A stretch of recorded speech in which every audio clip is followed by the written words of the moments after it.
the God. Let's accept that.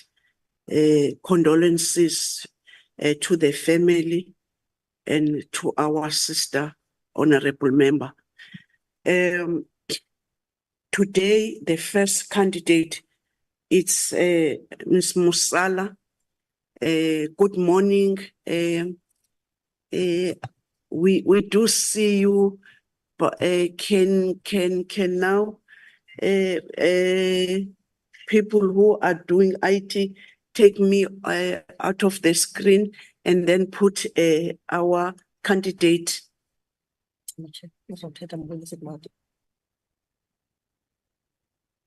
Mosala, good morning. We do welcome you in this morning.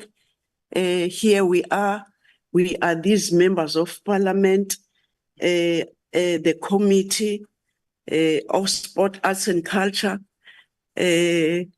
the secretariat, our researchers and content advisors, our interpreters, our doctors who are looking on the process. So I can say to you, the parliament is in session. If all those people are here, good morning. We do see you. We do see a lovely, bright face. Let me take this opportunity to open this session. We are here today doing these interviews, and the background is that in December 2023, the Minister of Sport, Arts and Culture issued a call for the public to nominate individuals that would serve on the Pan-South African Language Board, which is abbreviated PanSALB. The call was regulated by the provisions of Act 59 of 1995. Subsequently, a total of 134 nominees, of which 81 were males, 52 were females, and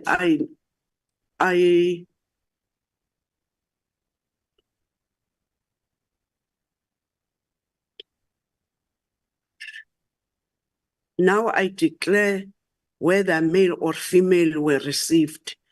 The next issue is that thereafter a selection process identified 25 nominees to be shortlisted for interviews, which we are part of those 25 nominees, to make recommendations to the minister. It must be noted that Section 5 of the Act indicates that a minimum of 11 and a maximum of 15 people must constitute the board. To this end, the interviews that we are conducting will shortlist no more than 20 candidates that will recommend to the minister for appointment.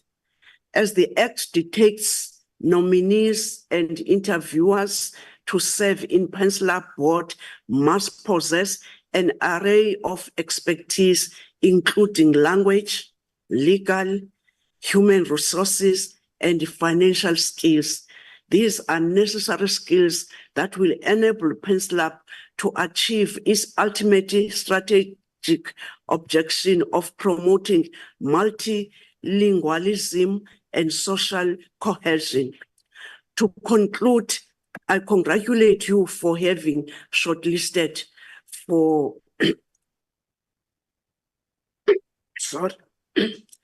these interviews, and hope that you will convince the panel that you are the right candidate for PanSALB board. Also, I extend my best wishes to the members of the portfolio committee that are conducting these interviews. I trust that we'll find the best candidates from amongst shortlisted nominees. I thank you. Now, Ms. Mosala, I'm coming back to you. We are aware that you forwarded your CVs, and your CV is amongst ourselves in these big files which are in front of us. If with 5 minutes you can tell us who are you summarizing your CV, but you have got 45 minutes in out of the questions which are going to be raised. I thank you, Mr. Mosala. You can go on. Thank you. Good morning, Chairperson, and a very good morning to the Portfolio Committee at large. My name is Tolofelo Masichava Mosala. Ke mogolong ke mina tshipi ke motho wa boleteba la bomaile go shikina wa shikina lono tshwara bokata. Ke motho wa bomaishega ke le khatla ke le tebele ke dinare batho ba ke bo mathapatho matbela sefatlhego. Aye. I have spent part of my childhood in the Diamond City in Kimberley, Northern Cape, and I moved from the Northern Cape to Gauteng, and I was located in the northern part of Pretoria in Soshanguve. I lived in Soshanguve, which is an abbreviation for Soto, Shangaan, Nguni, and Venda. Whilst in Soshanguve, I obtained my Bachelor of Art, majoring in archaeology and anthropology. I then obtained Bachelor of Social Sciences degree in anthropology, my Masters of Art in cultural anthropology, and I finally obtained my doctorate in herbal science. Then I'm currently pursuing my second PhD in anthropology. My expertise are in cultural anthropology, heritage, culture, African traditional medicine and healing technique, linguistic, and as well as the overall spirituality sector. Chair, the plan was to be in a museum like Ruth Benedict or serve within an institution, a university institution. However, I was called within corporate governance and board management, where I have served for entities within the Department of Sport, Arts and Culture. I have served for the Council of National Heritage Council, the South African Library for the Blind, the National Museum Council, the CRL Rights Commission, the Gauteng Film Commission, the Gauteng Arts, Culture and Council, just to name a few boards, commissions and committees that I have served. I've also served on the Northwest Provincial Geographical Names Committee. This is the platform where we dealt extensively with corporate management, ethical leadership, dealing with oversight for the institutions. In other words, we were giving strategic directions, reviewing, monitoring, and significantly adhering to the report to promote the higher standard of corporate governance within the institution. I'm a poet, I'm an author, I'm a scholar, I'm a healer, I'm a builder, I'm a fighter of African traditional knowledge system. Thank you, Chair, for allowing me this opportunity to be part of the top 25 shortlisted candidates. And I'm eager to discuss my experiences as well as how I can best contribute within the institution. I thank you. Thank you, Ms. Mosala. The first part, it was of your own language. Do we have an interpreter? I've seen that he is with us. Can you start to tell us with the first part where I was thinking that ubezibonga ndiyendeva musuba ingathi uthi ndingumadlomo ndingusopitsho ndingungqolomsila if it was going to be myself, I would love to hear what, as a committee, she said. I thank you. Have an interpreter? I'm not an interpreter, Chair. Unfortunately, we missed the first part, which was so interesting as a poetry and a writer. I did listen the language that I can't understand. Now, when I'm asking to the staff of the committee, they were saying you were indicated that you don't need an interpret. But unfortunately, the first part we didn't hear, but the rest we did. Because your 5 minutes is, we have done your introduction, we'll be missing the first part, but the gist of what you wanted to say, we did hear you. Now, this is a time for questions, and I'll just ask members accordingly that they must ask question. The first honorable member is Honorable Chief Lutuli. To you, Chief, I thank you. Thank you, Chair. Morning, Mosala. My question is as follows. Explain why the Pan-South African Language Board should have a member within the legal expertise. If you were to be appointed to the board, what role would you play at Pan-South African Language Board? I thank you. Good, Honorable Chief. Ms. Mosala. Thank you so much, Honorable Chief Lutuli. Chairperson, through you, can I switch off my camera as I'm battling to hear some of the questions posed? With pleasure, with pleasure. Thank you so much. Thank you so much, Ntateli Lutuli. The key purpose of PanSALB is to ensure multilingualism within the country. So in other words, it has a key role to ensure we develop multilingualism. And when you look at the structure of PanSALB, you would find that within its committees, we have legal, we have commendate, we also have research. And I'm of the view that the role that I would play is in alignment with the mandate of PanSALB, which is to advocate for the rights of language status, to research language violation and abuse within the sector. In terms of the legal expertise or the role that I will play, will be with regard to the language legislation, the language policies, as well as the language practice.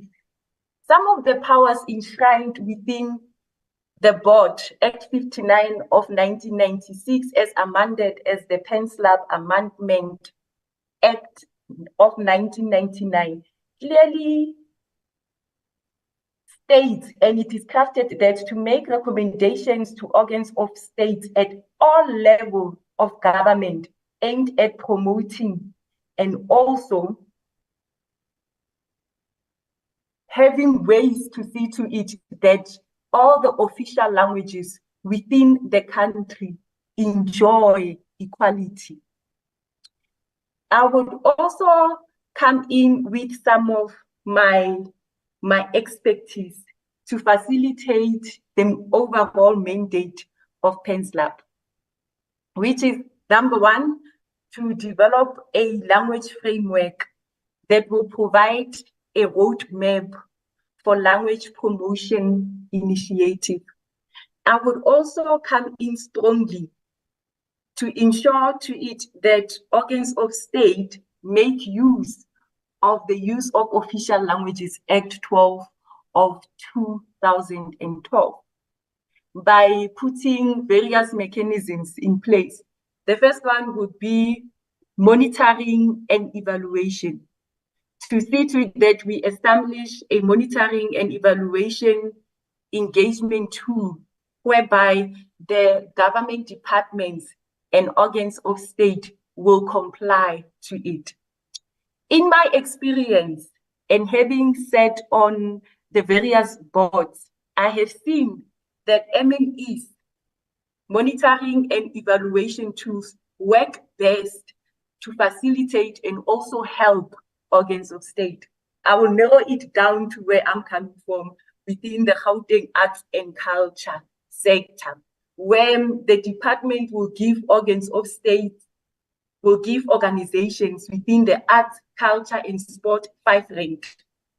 And our key role as council members is to do monitoring and evaluation, to go out to funded organizations to see how best have they implemented that project with the 5 rand that we have given them.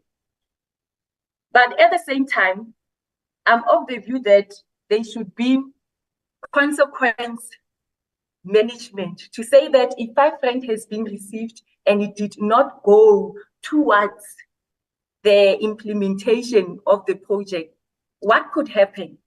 What should happen to such organization? So I would make use of that particular strategy to say that monitoring and evaluation should be fostered within the organs of state to ensure to it that the Use of Official Language Act 12 of 2012 is fully implemented. Chairperson, I'm also a great believer in the community engagement and consultations. In my experience, communities play a role in terms of influencing the policies because they are the people on the ground. I would also foster for true engagement with our community on the ground. Yes, until today, we still need to engage the community because it is the community, it is our indigenous community that make use of this particular language. So monitoring and creating a policy framework is key to me. Community engagement is key to me, and also establishing language boards together with committees provincially. I'm happy that the PanSALB board has a provincial committee, and we also have the South African Practitioners Language Councils that could also come on board to ensure to it our citizens promote, practice, and preserve their indigenous languages as enshrined within the Constitution of the Republic of South Africa. Chairperson, before concluding my remarks, I'm of the view that when we talk of legal, which is also enshrined within the overall mandate of PanSALB, you will see to it that there's a provision for conflict, for research and investigating language abuses together with language violation. And I would best locate myself within the research and legal committee that deals with investigating issues of language violation in the country, but also establishing conflict resolution or mediation for individuals or people who might have a concern with regard to the implementation of language. I thank you. Thank you, Ms. Mosala. I didn't want to stop you. I'll just caution you that you have 45 minutes, and in one question so far, we have taken 7 minutes, and there are still going to be other questions would love you that you must finish all the questions which are going to be asked. So try to put all your facts and points, but I don't want to see you not finishing all the questions. I thank you. The next honorable member, Honorable Malomane. Thank you, Honorable Chair. Greetings to you, Ms. Mosala. Ms. Mosala, my question to you, it will be based on Section 6, subsection 2 of the Constitution of the Republic of South Africa, which acknowledges that indigenous languages are facing a challenge of diminishing and thus requires the state to take practical steps and positive measures to elevate their status and advance the use of these languages. My question will be, what is your opinion on this section? And what measures will you put in place to ensure that the state, including provinces and municipalities, comply fully with this constitutional requirement? I thank you, Chair. Thank you for the question. My opinion is that English is estimated to be spoken. People who speak English as their first language, it's only 9% as per the South African stats. And I fully agree that we need to create mechanisms to see to it that all languages in the country enjoy equal treatment. It's quite amazing that in South Africa, where we have many languages, one nation, many languages, we are still battling to put equality amongst the official languages. But first and foremost, emancipate yourself from mental slavery. None but ourselves can free our minds. None but ourselves can free our minds. We still need to decolonize the African minds. We have parents who only speak English to their children.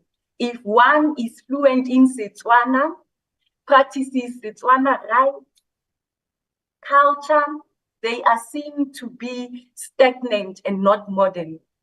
We still need to foster actions of decoloniality via language revitalization.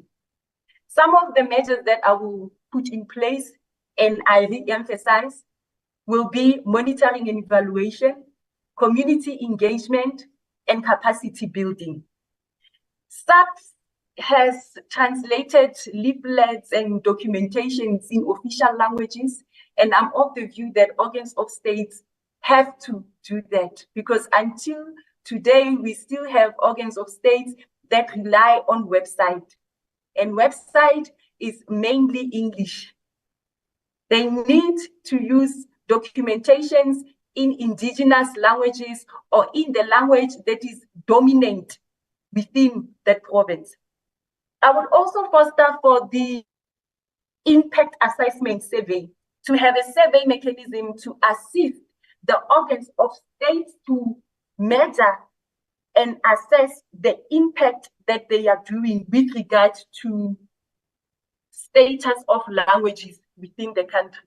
Organs of states could have a box where members of the community can assess and throw in that comments within that box. Secondly, Chair, I've realized that to facilitate organs of states, there needs to be money, funds, sufficient funds and budgets should be allocated for organs of states in order for them to be fully able to implement language policies within the structure. Chairperson, I would also focus on what I've mentioned, which is community engagement, public awareness, together with events. I will combine this with having cultural events, youth competition, spelling bee in indigenous languages, so that the community at large could promote multilingualism, and also see the importance of all other languages in the country. And lastly, Chair, what in my experience I saw work very well was with regards to partnership with indigenous communities, arts and culture organization, traditional leaders, or tribal councils.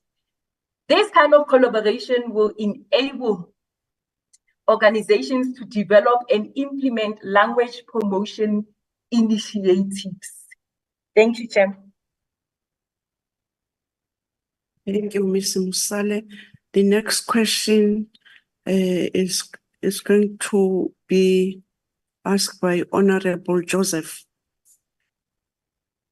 Thank you. Thank you, Chairperson, and good morning, Ms. Mosala. My question refers to Section 6, subsection 4 of the Constitution, that empowers government, both national and provincial, to regulate and monitor the use of official languages to ensure that they enjoy parity of esteem and are treated equitably. What governance and operational measures would you put in place to make this to come into effect? Thank you, Chair. Thank you, Ms. Mosala. Thank you, Honorable Member.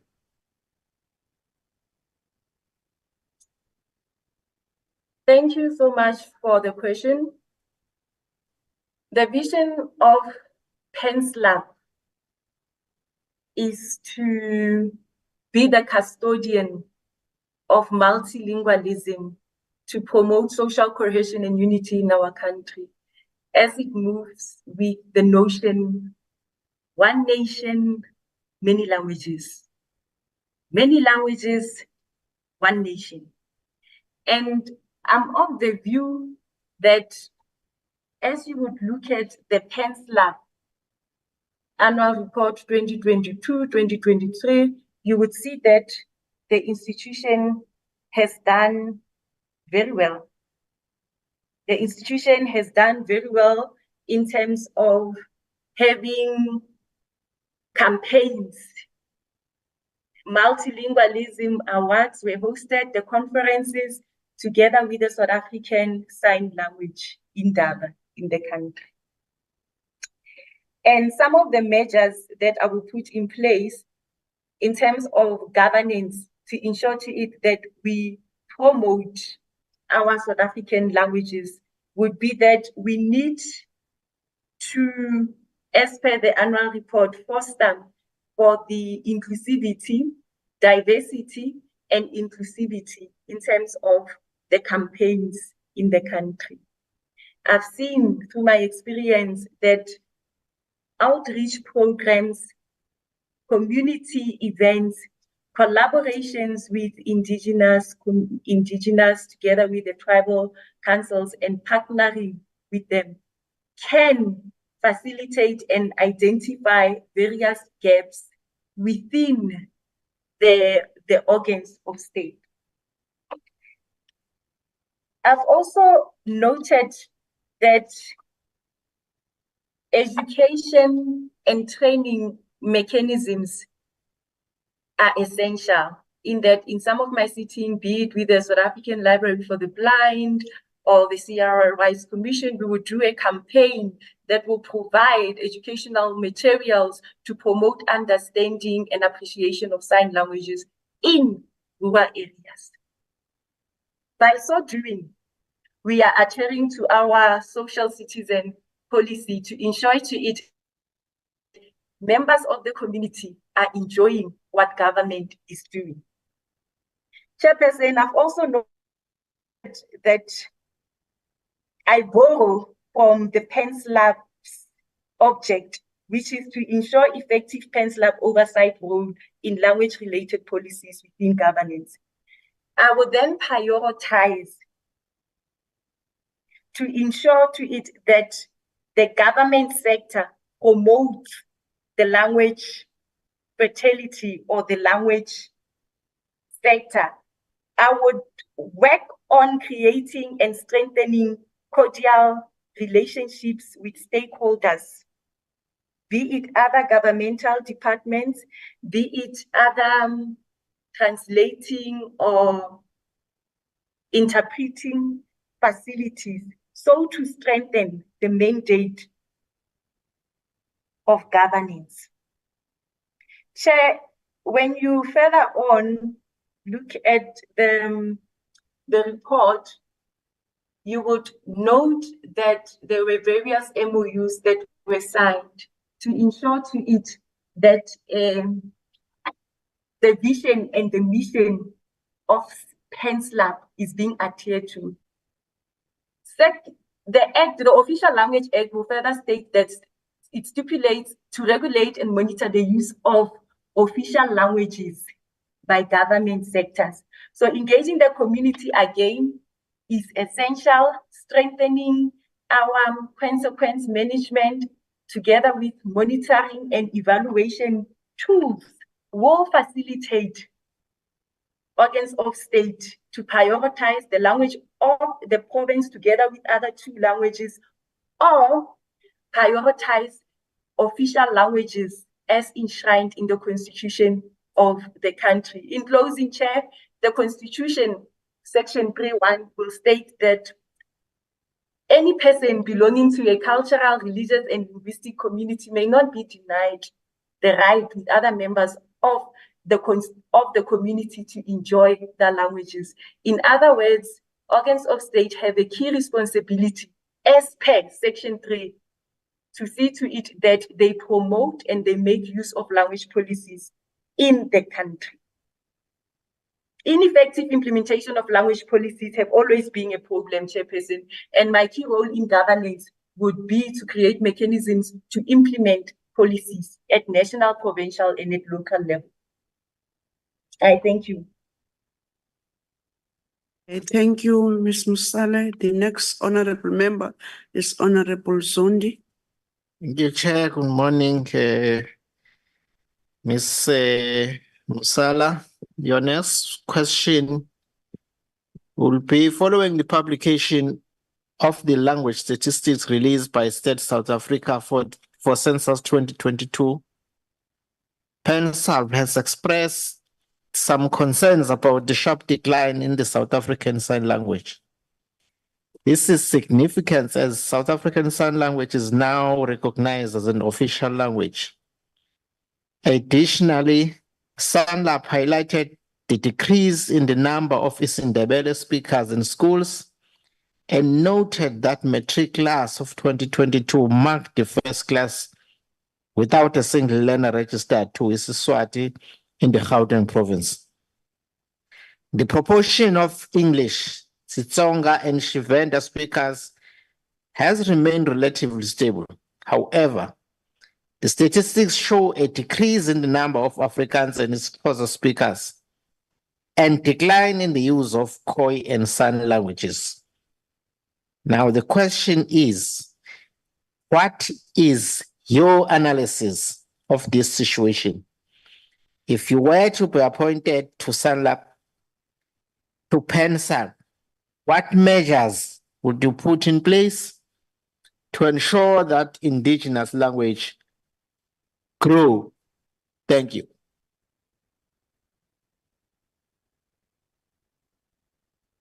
Language, I often say that language is the most massive art.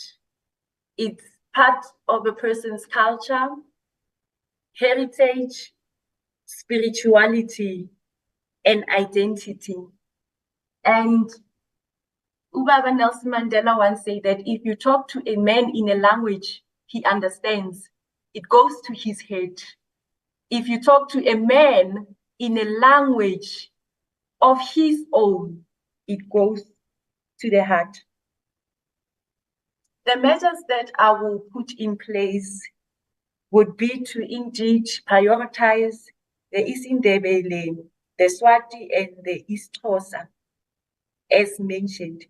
I would firstly, as I also borrow from the PanSALB object, I would create and strengthen cordial relationship with its stakeholders.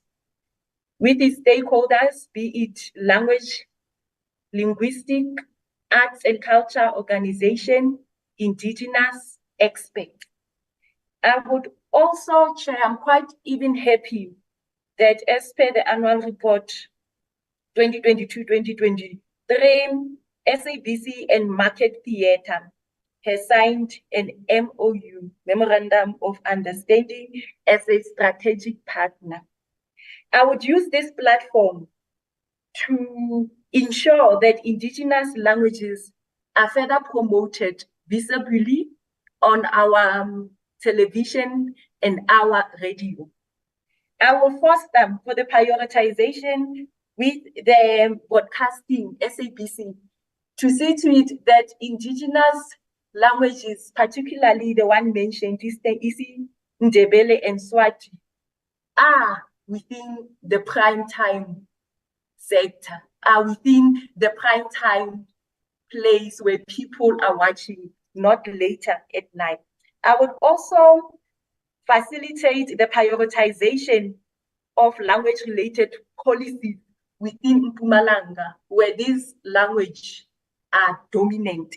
Chair, it's also very important that as we speak on growing the indigenous languages, we also promote awareness among the youth of South Africa about the language rights and promoting the language. In other words, Chairperson, it is essential to speak the youth language. I was quite happy the other day when one of the local channels broadcasted on TV during prime time, Skim Sam, where Bullet spoke isiNdebele. I was quite happy that isiNdebele has made it through within Skim time at that time. I'm fostering and will foster for the indigenous language growth through speaking the language of the youth. We live in the times of digitalization. We live in the times of the IoTs, Internet of Things, and we need to make use of this particular platform so that as technology moves forward, we also take our indigenous languages and we grow with them. We create apps in our languages. Speaking the language of the youth is very close to my heart. And growing indigenous languages with the current modern tools that we have is key to promoting multilingualism in our country. I thank you. Thank you. Thank you, Ms. Mosala. The next honorable member is Honorable Adams. Good morning, Honorable Chairperson, and good morning, Dr. Mosala. My question to you, if you were to be appointed to PanSALB, what government systems will you put to place to ensure that fraud and corruption does not take place within the organization? I thank you. Thank you, Honorable Adams. Dr. Mosala. Thank you so much. Having sitting on various entities within government, our key role is to exercise the highest standard of corporate governance and ethical leadership. In other words, as a board member, we have a key responsibility to follow the Bibles. These are the legislative mandates. These are the policy within the organizations. We are there to do oversight. Management will be in the kitchen. Management will be cooking to see that everything is in order. And our role as oversight is to look, but we don't touch. Our role is to see to it that the King report on corporate governance principles are being adhered to, which is to prevent any mismanagement of governance, to ensure to it that government department adhere to the Batubili principles, to the PFMA. So this would be some of the key systems that I will put in place to ensure to it that not only PanSALB, but the board at large exercises the highest regard of corporate governance. In other words, as a board, we have the responsibility to see to it that PanSALB will be compliant. We would assist in giving a strategic direction in terms of the risk management.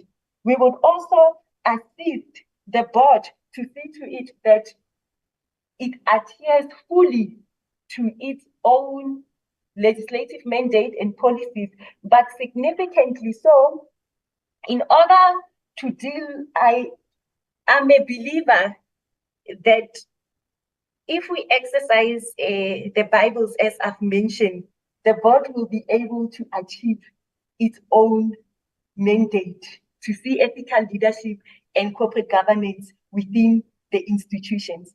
And once it creates and it has, as per the annual report again, good findings, all internal controls were in place, it performed, it overperformed and overachieved its target. That is for me good governance. That is the highest regard of corporate governance in and within board, and also dealing with governance performances and risk governance. So in order to avoid and prevent fraud within the institution, it's important not only to adhere to the legislative mandate, but also the accounting officer who would then, in this case, report to the board with the advice of the board, so to it that service providers who are authentic, who are ethical, are appointed. Because if we appoint somebody who does not have the files or who has a lot of findings in terms of the background as a service provider, it's going to diminish, or the institution itself, it's going to find itself not producing very well as a result of the kind of services or the kind of service providers it appoints. So in terms of fraud and corruption, Chairperson, those are the mechanisms that I will implement, the Batupele principles, adhering to the highest standard of governance, corporate King's report principles. I thank you. Thank you, Dr. Mosala. I'm seeing the hand of Honorable Zondi. Honorable Zondi. I'm sorry, Honorable Mteto, the hand of Honorable Mteto. Honorable Mteto, you indicated to Jabu that you were still busy with other tasks. So now is the time that we're giving to you. We saw you lately after we've arranged with the honorable members, but you still have a chance to do. I thank you. Thank you, Chair. Good morning. And Good morning. Dr. Mosala. Good morning, Ndadem Tetwang. Yes, seeing that you are so conversant with policy and you have so much experience in the space that you are currently applying to, having served in other similar structures, what would you say it is the disjuncture between policy and implementation? Also, which policy or policies that you think need to be amended, if there's any need for amendments? Thanks. Thank you, Honorable Mtetwa. Dr. Mosala. Thank you, Ndadem Tetwa, for the question. I am very passionate about language-related policies, as you have mentioned, or policies at large, because I'm of the view that policies are the heartbeat of governance. However, social change cannot only work on the ground. Social change requires not just the work of the people on the ground, but stronger policies and government action. We could have policies on the ground, but without government action, they won't go anywhere. When we look at some of the policies that we have on the ground, I think from my side, I'm quite happy with what we have, the legislative mandate, the Labor Relation Act. I'm of the view that in terms of the Labor Relation Act, we still have a lot of work to do on that, as well as the Skills Development Act.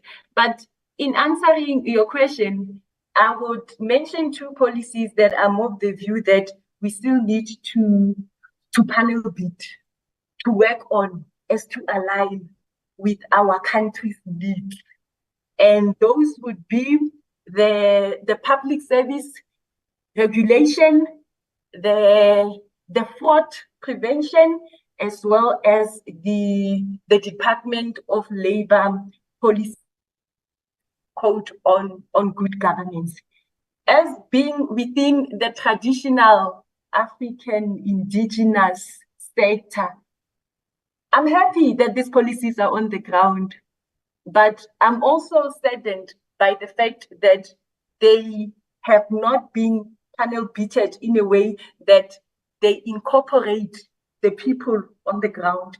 And these are having consultations with indigenous traditional leaderships, meaning that we are still making use of Western mechanisms in order to address indigenous and African problems. I would love, moving forward, to have the implementation, the amendments, the alterations, the editing of the policy to be very strong in indigenous system mechanisms as to solve our problems. I thank you.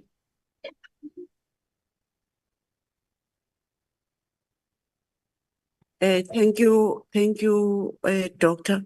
Honorable Maloman.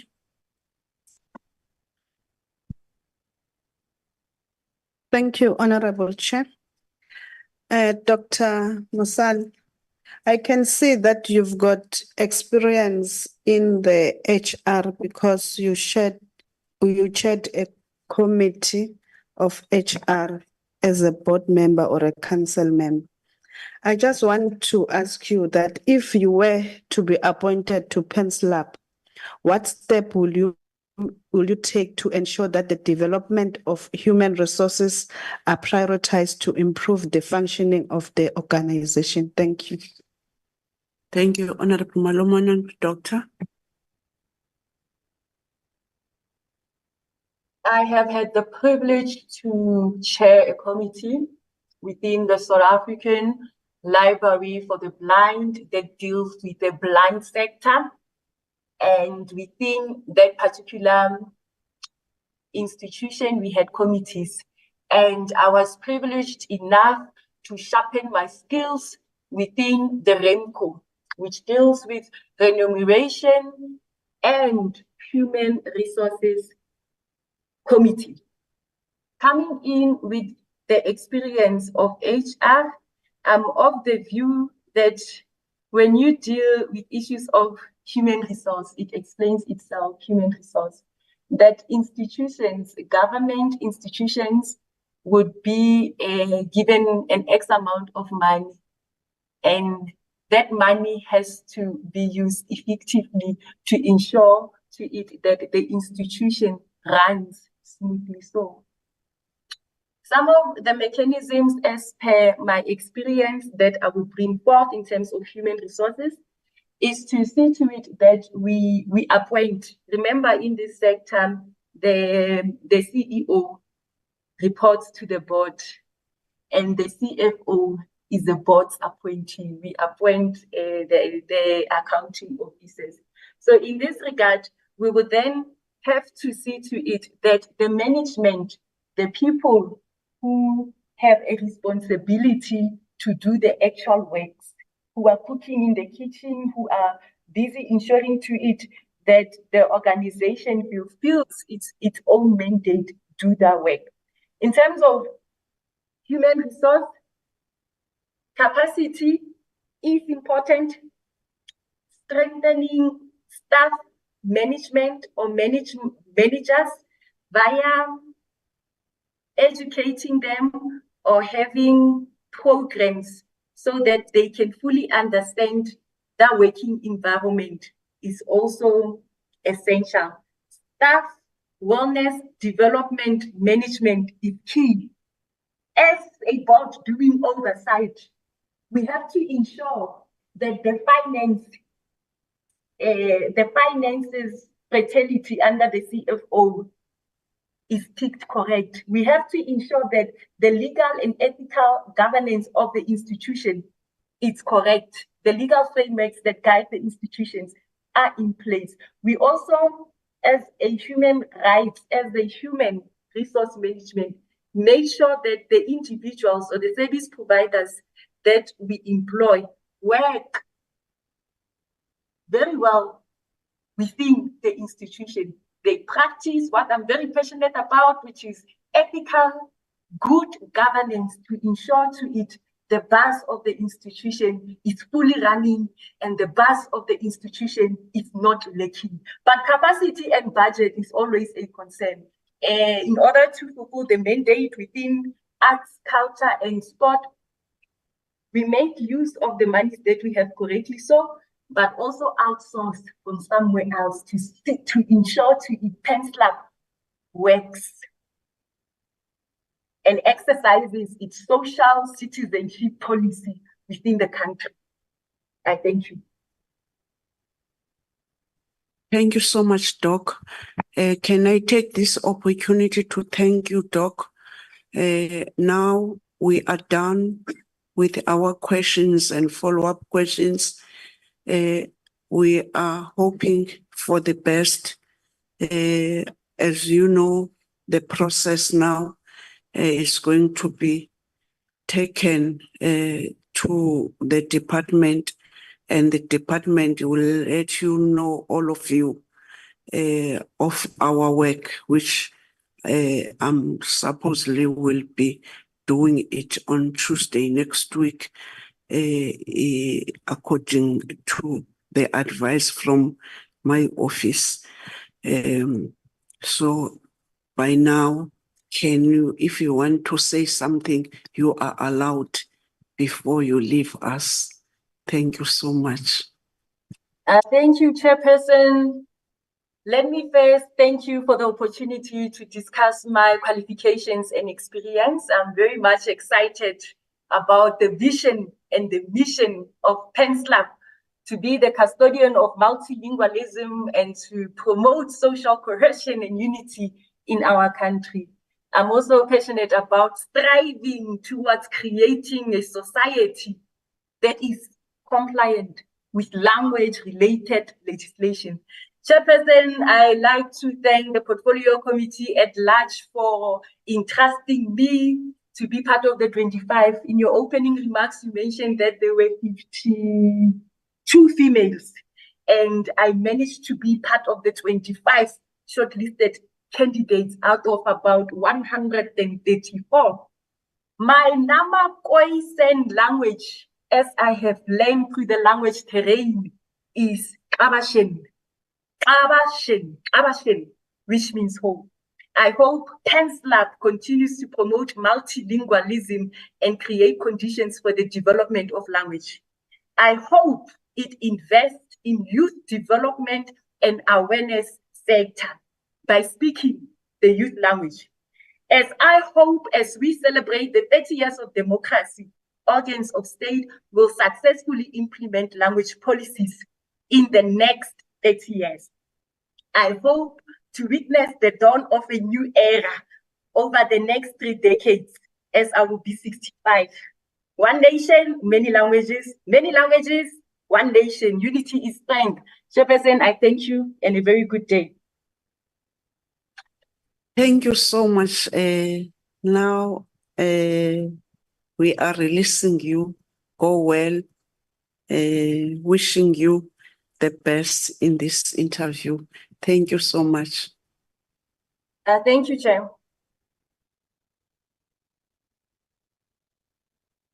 Members, we've done with Dr. Mosala. Now, the next candidate on our list, it's Ms. Maharaj. We are trying to check.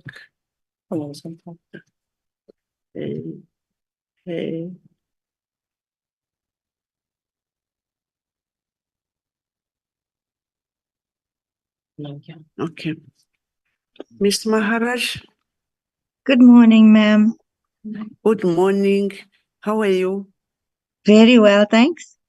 We are fine. We are welcoming you as the Committee of Sports, Arts and Culture in this day of Sunday.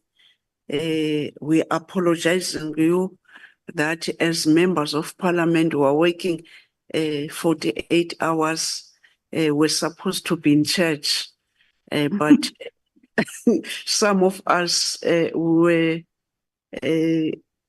driven by a pastor. We ask him to pray for us. And they Yes, must forgive us not to be in church. We are here to do interviews to you, but we are aware that all our candidates gave us their CVs, even yours is in front of us. In your 45 minutes, in your 5 minutes of introduction, you can summarize to tell us who you are, and taking from there, after that, members, they will start to ask questions to you. I thank you, Ms. Maharaj. Thank you, Honorable Chairperson. I must say that I'm quite shocked and very pleased to see that everybody is now working even on Sundays. I must say your dedication to your work is I must say above board. So congratulations to you and your team. So a little bit about myself. I am an attorney, 24 years in practice. I have a risk, compliance, audit, accounting background. I do a lot of forensics. I do a lot of human rights work.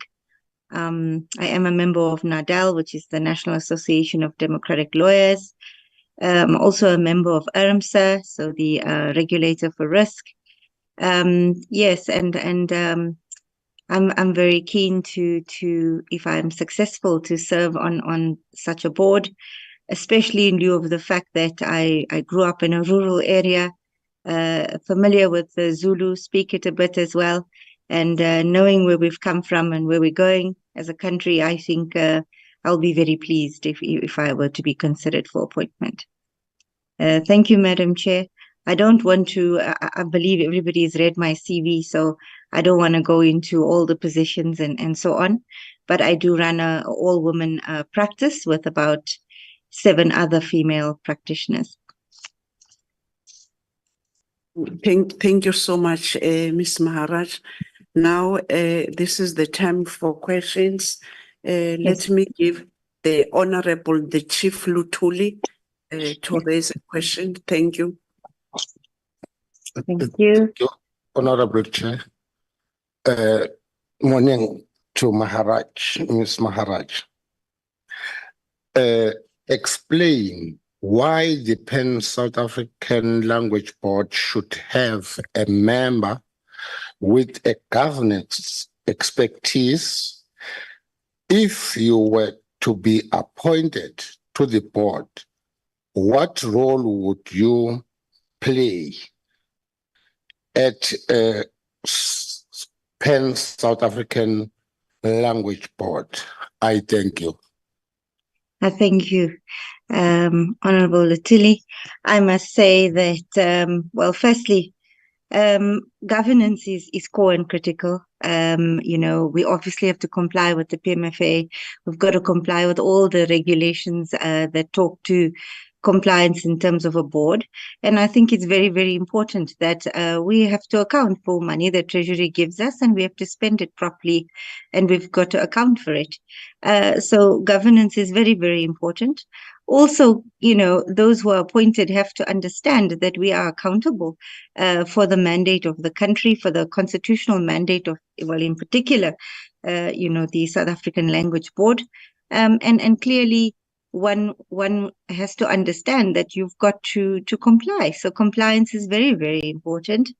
And, as you know, we are audited by the Auditor General, and one of the areas of consideration besides performance is governance, legal, accounting, and compliance. So, governance, very, very important.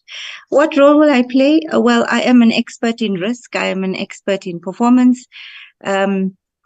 And so obviously, where we haven't achieved, in particular, this board, it had a 64% performance, and its mandate is core and critical to South Africa and what we want to achieve for its future.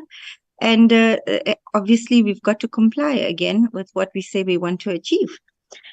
So for me, the role that I will play will to be ensure that whatever post-audit action plans there are, we make sure that we implement it. We bring in the internal control weaknesses. We look at it. We prepare a post-audit action plan.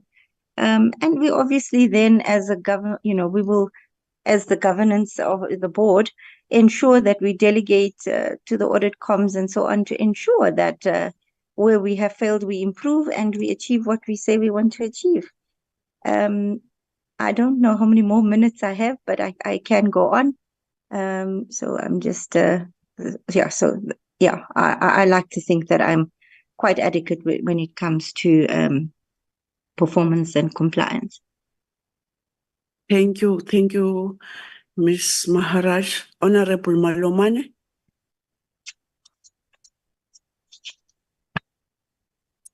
Thank you, Honorable Chair. Greetings to you, Ms. Maharaj.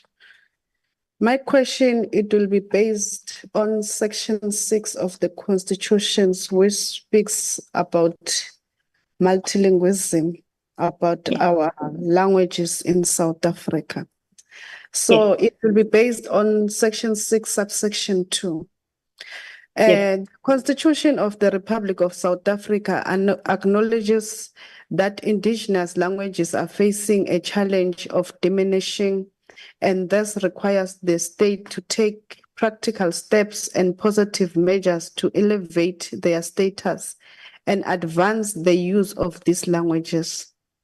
What is your opinion on this section? And what measures would you put in place to ensure that the state, including provinces and municipalities, comply fully with this constitutional requirement? Thank you. Well, firstly, I must say I agree with this constitutional requirement. And also there's a further section, I think it's section 6.5, and A and B, that talks to the Constitution and the Republic of South Africa. And in particular provides for obviously the mandate of this board for which I'm being interviewed. And I think what is very, very important is that we have the stakeholder management forums that will specifically be set up to address these shortcomings, and in particular, what is the reason for the non-implementation? What is the reason why people, in particular the schools and the municipalities, are not adhering? And obviously we have a forum that would talk to that. And I must say, I have a mediation background, and always you need to look at, well, what are the reasons for the non-compliance? Why are people or the schools and the municipalities and so on, not adhering to this national legislation? And in particular, looking for the development of, the languages, all the official languages, the Khoi, the Nama, the San languages, sign languages, and so on. And I think what is critical is to say, well, is it just money that we don't have to implement, or do we not have the skills of the people that are appointed to deal with rolling out this mandate, or is it just a pushback in terms of the provincial setup and obviously certain provinces will have certain issues, certain environmental conditioning, certain behavioral patterns, and so then it's very, very important to say, look, this is a constitutional mandate. You can be held responsible for non-compliance. So let's see how we can comply. What are the issues? Why are we not promoting and ensuring, the respect for all the languages? And in particular, you are non-compliant with the Constitution. And I think, if we get all the municipal managers and the principals forums of the schools together, I think we can interrogate what the root causes are and to address those concerns, Madam Malawani. I'm sorry if I pronounce your name wrong, but with respect, I'm sorry about that. But those are my thinking, in terms of the constitutional mandate. Thank you, Honorable Maloman, and thank you, Mr. Maharaj. The next honorable member is Honorable Joseph. Thank you, Chairperson, and good morning to Ms. Maharaj. Section 6, subsection 4 of the Constitution empowers government, both national and provincial, to regulate and monitor the use of official languages to ensure that they enjoy parity of esteem and are treated equitably. What governance and operational measures would you put in place to ensure that this come into effect? Thank you, Chair. So for me, I will insist compliance and enforcement. We'll obviously have to issue circulars as the board to say, this is what you have to comply with, this is what section 6 subsection 4 says, and you clearly now are non-adhering. We would then obviously try to use our stakeholder management forums as well as our mediation skills to say, we don't want to enforce here, but let's appreciate and let's talk about what are the concerns for the non-compliance and the issues why you are not adhering.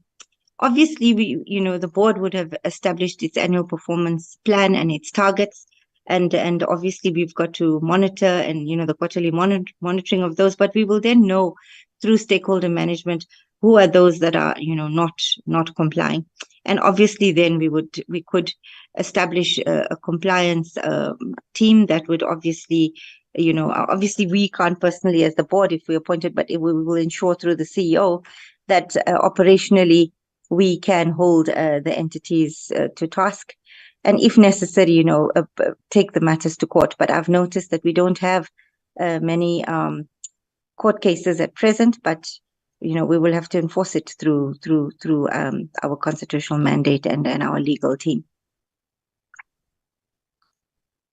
Thank you, Honorable Joseph. Now, Honorable Sond. Thank you, Chair, and good morning, Ms. Maharaj. Good morning. Yes, a question following the publication of the language statistic released by State South Africa for the census 2020, PanSALB has expressed some concern about the sharp decline in South African Sign Language. This is significant as South African Sign Language is now recognized as an official language. Additionally, PanSALB highlighted the decrease in the number of isiNdebele speakers in schools and noted that the matric class of 2022 marked the first class without a single learner registered to learn isiSwati in the Gauteng province. The proportion of English, Xitsonga, and Shivenda speakers has remained relatively stable. However, the statistics show a decrease in the number of Afrikaans and Xhosa speakers, and a decline in the use of Khoi and sign languages. Your question, therefore, what is your analysis of this situation? If you were to be appointed to PanSALB, what measures would you put in place to ensure that indigenous language grow? Yabok. Thank you, Honorable Zondi. Firstly, I'm very keen to say we need to obviously go to province. One of the things I think that we didn't, as this board, performing is these areas. And I think what is very critical is that we need to stop hiding behind the issue of money and Treasury not giving us money and the whole issue of COVID. So what we need to now do is say, look, we need to prioritize. These are areas that we seriously need to zoom into and to do research. So very important, we need to get the research teams. The universities are often looking at topics that they could deal with. I know in practice, for example, I use various universities to convert the English into the relevant languages of client choice, and we need to use and sign MOUs with the universities and so on to say, can the research subjects be, for example, what are the reasons for the decline? And once we get to the root cause of those reasons for the decline and we analyze it, we obviously have to put strict guidelines in terms of time. And then we've got to manage it to say, look, these are the root causes. These are the concerns in the various areas and the provinces. And in particular, as we indicate, isiSwati, Indibele, all of these things that are of concern. And clearly then, we need to address it. We need to roll out policy. We need to obviously speak to the Department of Education in relation to these concern issues, sign language and so on, and the reason for the decline, also with Afrikaans and all of these areas that you've mentioned. So once we've got the root cause, we clearly then must develop a policy that would address these root causes and implement them. From a perspective of operations and so on. And we need to say, look, these are our budgets, but we need to reprioritize that budget to allocate it to these urgent areas of concern. And we then obviously need to manage it and monitor it. So, that is how I would handle it. And we obviously, you've got to do proper, better marketing. I think, and enforcement. So we need to take maybe an area of concern, address it and say, well, this is how we're going to address it across other provinces as well. So we need to market it as well better. And I think we need to work very closely with making sure that we can say, look, these are the areas, let's do more statistics and so on. Yes, the statistics of 2022 are there, but what is it saying in terms of non-implementation and where are the areas of concern? So that is how I would address it, Honorable Zondi. Thank you. Thank you, Honorable Zondi, Honorable Miss. Thank you, Honorable Miss Maharaj. Now, Honorable Adams, it's your turn.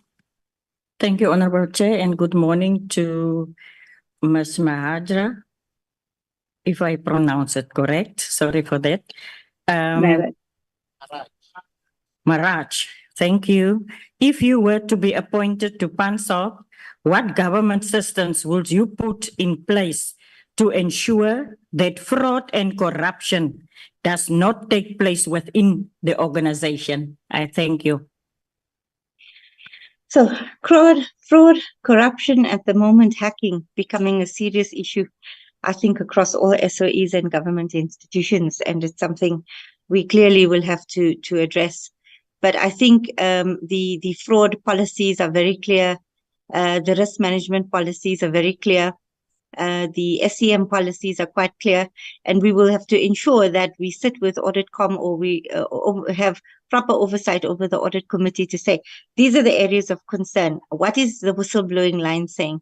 What are the patterns that we are seeing in terms of issues of concern and fraud and corruption? We've got to obviously, well, we have the whistleblower hotlines, but what is the trend that we're seeing in terms of the institution? In terms of the fraud management policy, are we doing adequate testing to see that, we're above board or not? We must encourage, openness and transparency. And we must also keep an eye on the SEM. I think SEM and our financing and segregation of duties are very, very important when it comes to addressing fraud and corruption and preventative measures for that. Good ethics, good culture, set up some kind of system that encourages people to report, but at the same time, not malicious reporting, So we must just be careful of that. corruption, is rife everywhere. I think we can't ignore that. But we also need to then say, if we are found to be involved in such activities, we need to indicate that there is the loss committee that normally is established in institutions, where we have the function of reporting matters to police, actioning on consequence management, and following through with it. And I think if we implement what we say we're going to do with our policies that we have, and we show that we are making that change and we are implementing it, then it will be set as a deterrence for those that may be considering it even, or those that are even doing it, to stop. So those are some of the things that I would think of, Honorable Adams, to implement to alleviate fraud and corruption and create a more transparent, ethical environment. Thank you, Ms. Maharaj. Honorable Mteto. Thank you, Chair. Sawubona, Mama Maharaj. Sawubona. Kunjani? Siyaphila and wena. Ngiyaphila. I was just testing if you really. If I know Africa, if I know Zulu. Yes, I'm a KZN girl, so yes. But I live in Gauteng. Oh, okay. Considering the law is based on precedent, as you would know. Yes. I'm sure you have done case studies seeing that there are many cases of non-compliance. I'm sure, and I can hear in your responses, you constantly talk about this non-compliance, especially with PFMA, MFMA, Treasury regulations. The Auditor General's report is evident to that. The Public Protector's report is evident to that. What do you think is the cause for the lack of consequence management? Do we have gray areas in terms of that, or is it the policy that doesn't provide, or it's just us not willing to do so, to apply consequence management? Thanks. Yes. Thank you, Honorable Mteto. I chair loss committees, and I report into the CEOs of entities. I chair audit committees, and we report into, obviously, the boards.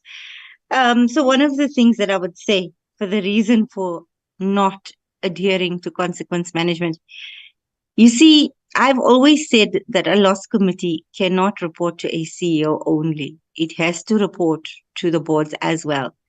Because when you give to a CEO a report that says your CFO or your SCM unit or your legal unit has not done what it's supposed to do, and the root cause is that they failed to either do in terms of its own policy, or they failed to, and often I can tell you from my experience, the fraud and corruption question that I had from, I think it was Honorable Adams. What happens is, in entities, when there is this fraud and corruption, they subdivide the tenders into like 500, 500, 500, so that it doesn't go out to either tender and so on. So I'm not too worried about the non-compliance issues where it's you forgot to get a quote, but you have to look at whether there was value for money and so on. And if there isn't value for money, then I think consequence management has to be invoked. The reporting to the police and the sections there have to be invoked. So my analysis is that we need to change our policy and say, look, we need to report to the CEO, then to the board, the audit com chair, and then the board chair and deputy chair, and the secretariat. And if that fails, you can go. And I mean, legislation is clear. You can even report it to Treasury and so on. But who is the person that has to do it? And I think that is what we need to correct, right? Who is the responsible person to open that police case? Who is the responsible person to say, we need to call that hearing and we need to remedy the situation? Now, it's not always a dismissal. It could be a warning. It could be skills development. It could be a number of things that we need. So I think we need to obviously improve there. And once we improve there in the reporting line, you will see that consequence management will follow. And obviously, where there is fraud and corruption, your consequence management wouldn't follow, because there would be people that are involved that will want to protect each other. So this is why it's very imperative to have neutral, external people, and then obviously set one example and the rest will follow. So I do think we need to improve who, so that aspect of who has the power to implement. That we need to definitely relook at and say, well, you have the Corruption Act, you have all of these things, but now why is this? And forgive me, I know many entities have CEOs, and probably the CEO is part of this interview. But I'm not saying that he or she is responsible for this, but we need to ensure through the board that you hold the CEO accountable to enforce.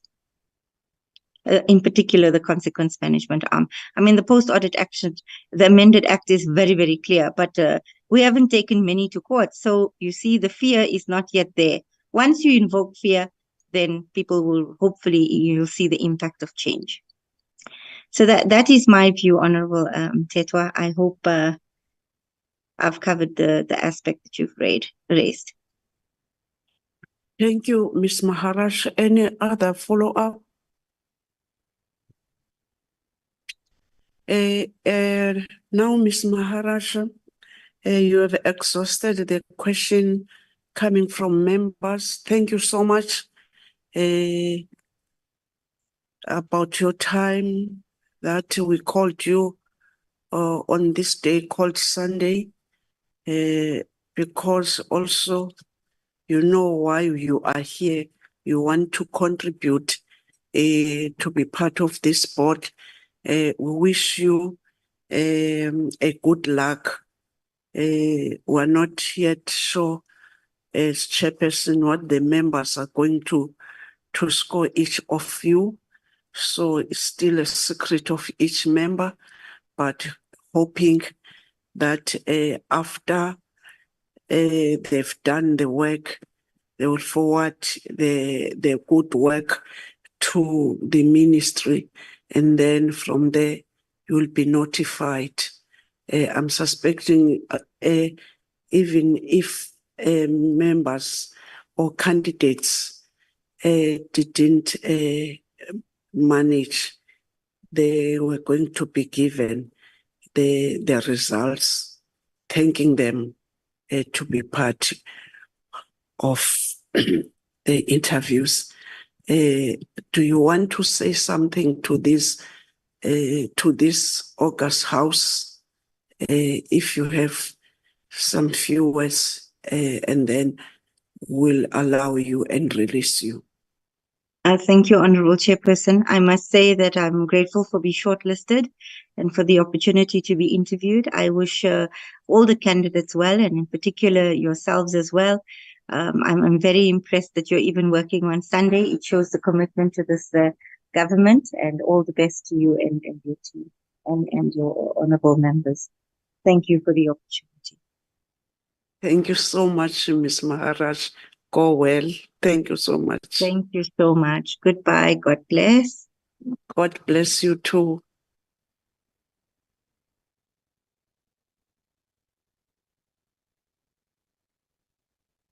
Honorable members, the next candidate is Dr. Govender.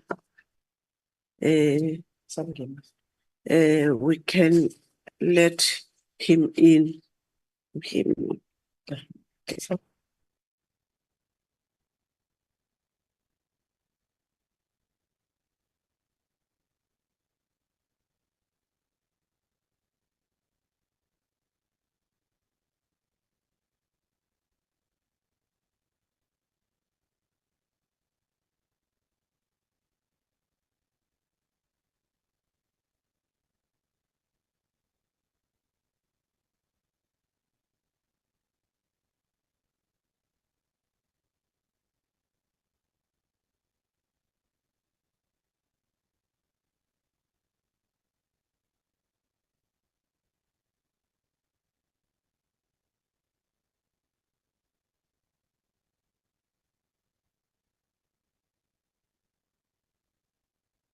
Good morning, Dr.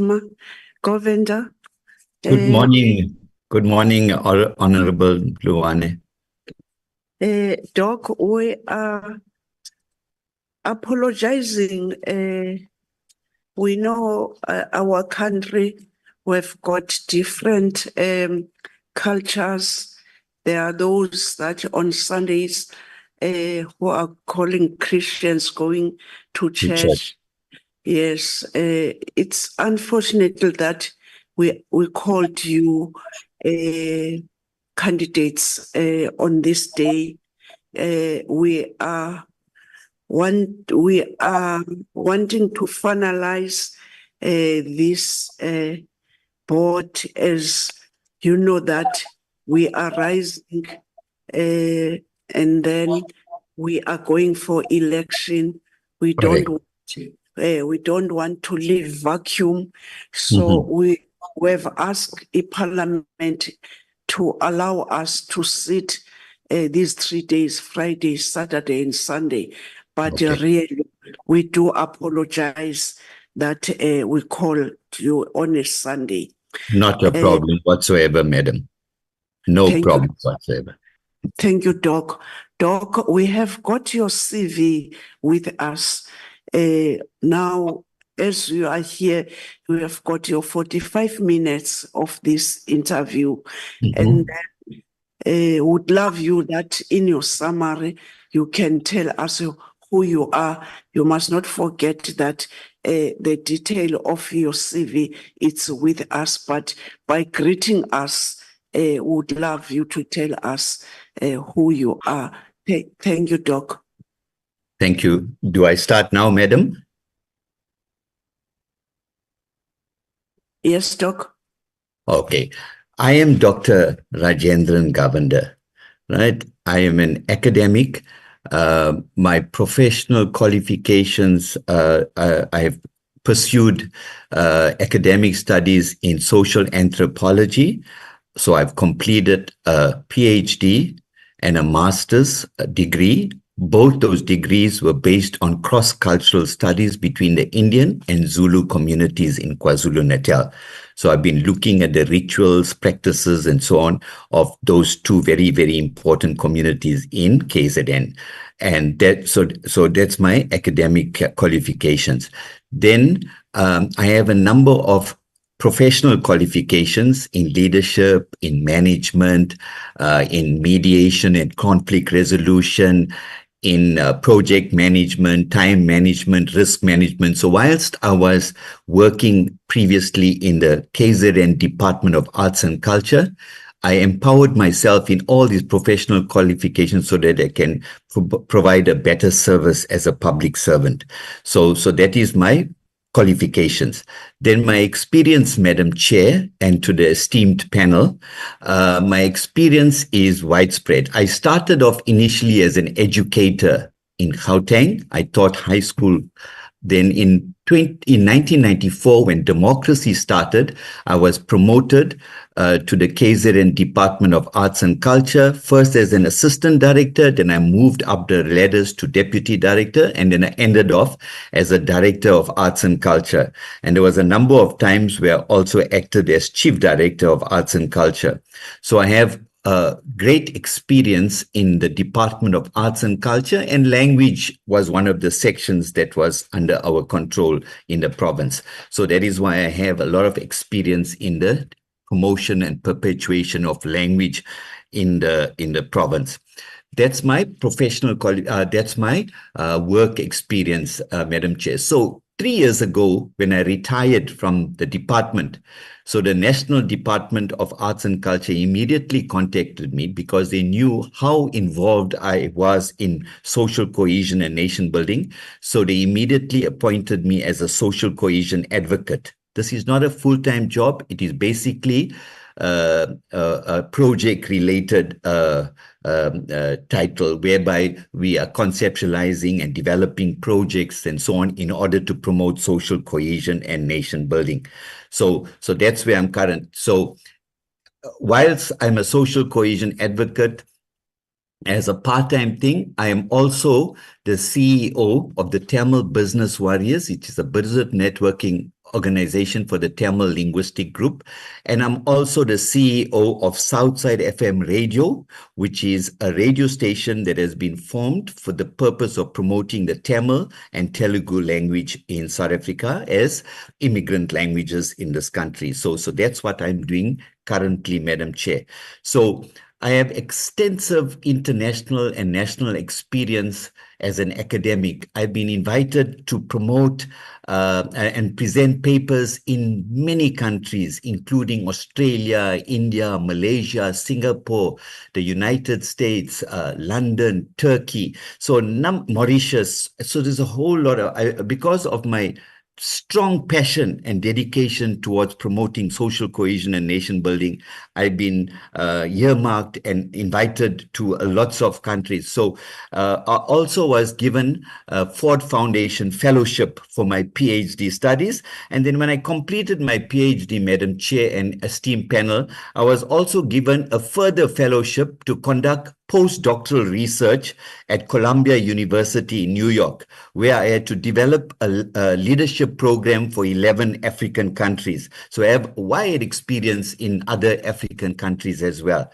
And then last year, Madam Chair, was the pinnacle of all, where I was given an IPSA fellowship, India, Brazil, South Africa fellowship, which I had to go to India for 5 months at the Research and Information Systems. It is a Ministry of External Affairs initiative, where I had to go to RIS, which is a think tank, and there I was given an opportunity to research on this topic, the promotion and protection of indigenous knowledge and traditional knowledge systems in India, Brazil, and South Africa, where I had to find how the indigenous knowledge and traditional knowledge is being promoted and perpetuated in these 3 countries, and how I can use the best practices of these countries to assist us here in South Africa to promote and protect indigenous knowledge and traditional knowledge. So that is basically my that. So with regard to, one of the mandate of PanSALB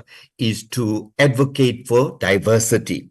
So you will notice that in my CV that I've done a lot of programs in promoting linguistic and cultural diversity, which is the key mandate.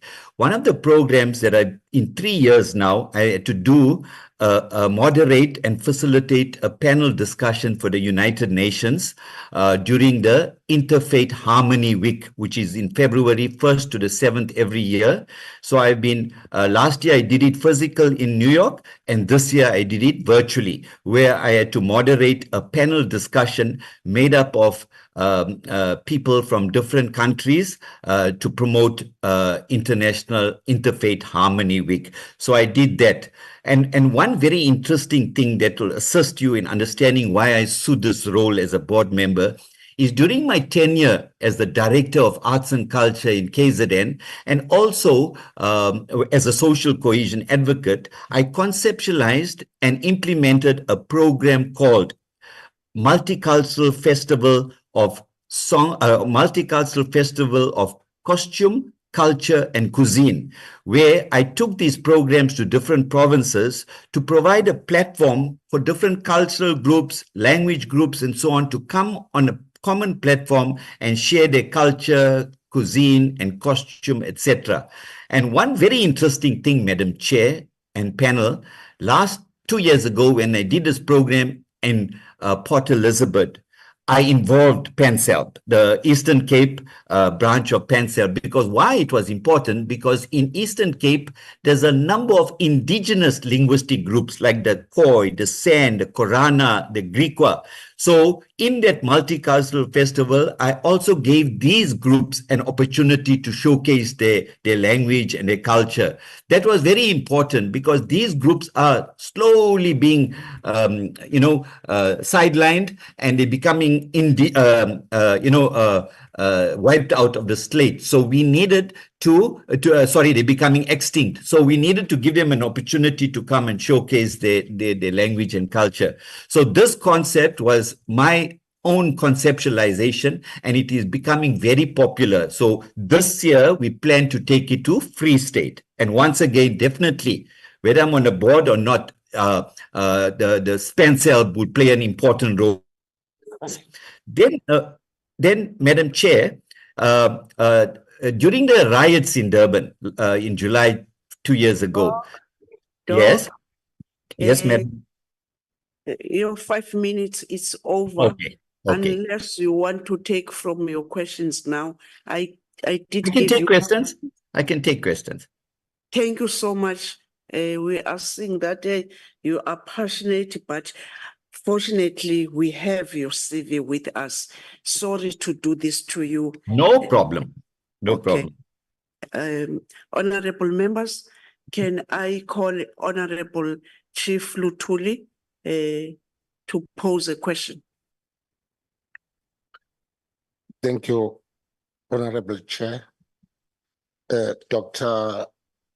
Govender, Double Z. my question is as follows. Explain why the Pan South African Language Board should have a member within legal expertise.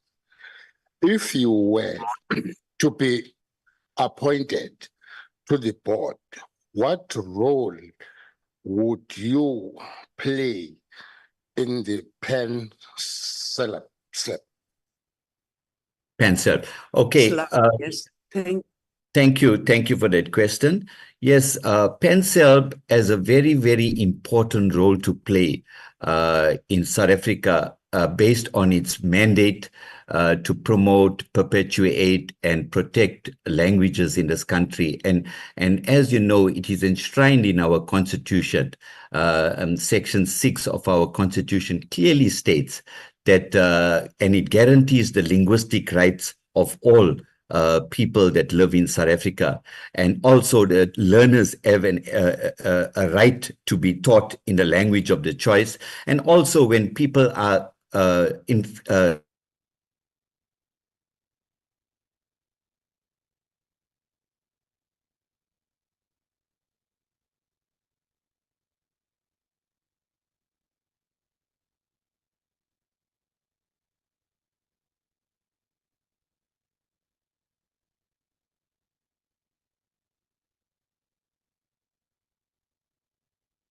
I will propose that he must switch off the video, Prof. Now network. Made him not to continue.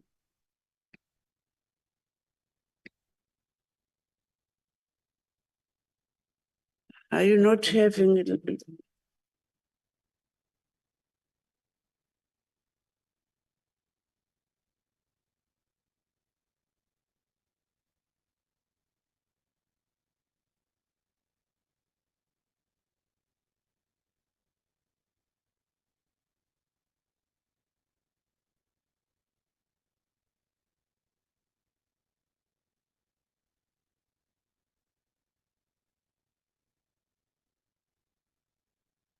Has been kicked out.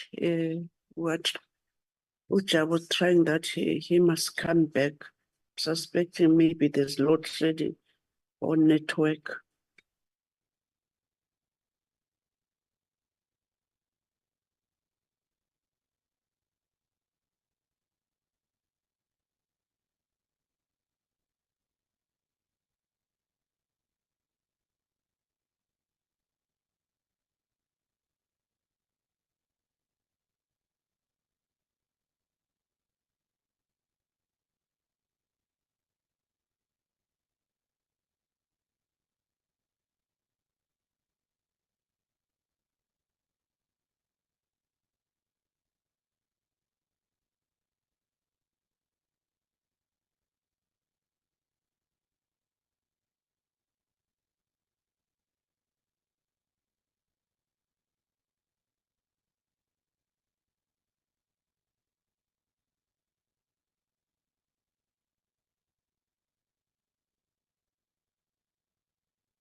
Doc, Sorry. We got cut off there, but yes, please switch off your video in case. right, okay. Yes. Right, okay. Yes. Okay. So sorry, Tabazita, for that short break. Yes, so I believe that based on the fact that PanSALB has an important role to play based on the Constitution, the Use of Official Languages Act, and also the PanSALB Act itself, that this organization has an important role to play in advising government departments on the language policies, conducting research and data of language usage, also, implementing various language projects, and more importantly, panel is PanSALB serves as a platform for promoting dialogue and cooperation among language practitioners. So, like you said, it has a legal mandate based on the Constitution and all these acts to ensure that the multicultural society of South Africa and the 11 or 12 official languages of the country needs to be promoted, and the people in this country have a constitutional right that their languages need to be promoted. So I think PanSALB's role is to act as a conduit between the people of South Africa and government so that they are not marginalized. And I believe that I have the necessary expertise because I understand these laws, the prescripts. I have a wealth of experience in the public service and understand institutions like, the PanSALB and other institutions have to play. So I believe that's why it is vital that PanSALB have a mixture of people that's on its board so that they can all contribute effectively to serving the mandate of PanSALB, Mr. Chair, Madam Chair. Thank you, Doc. The next honorable member is Honorable Sibia. Is Honorable Malomane. Thank you, Honorable Chair. My question, it will be based on Section 6, subsection 2 of the Constitution of the Republic of South Africa, which acknowledges that indigenous languages are facing a challenge of declining, and thus requires that the state to take practical steps and positive measures to elevate their status and advance the use of these languages. What is your opinion on this section? What measures will you put in place to ensure that the state, including provinces and municipalities, comply fully with this constitutional requirement? Thank you. Thank you. Thank you, Madam Chair.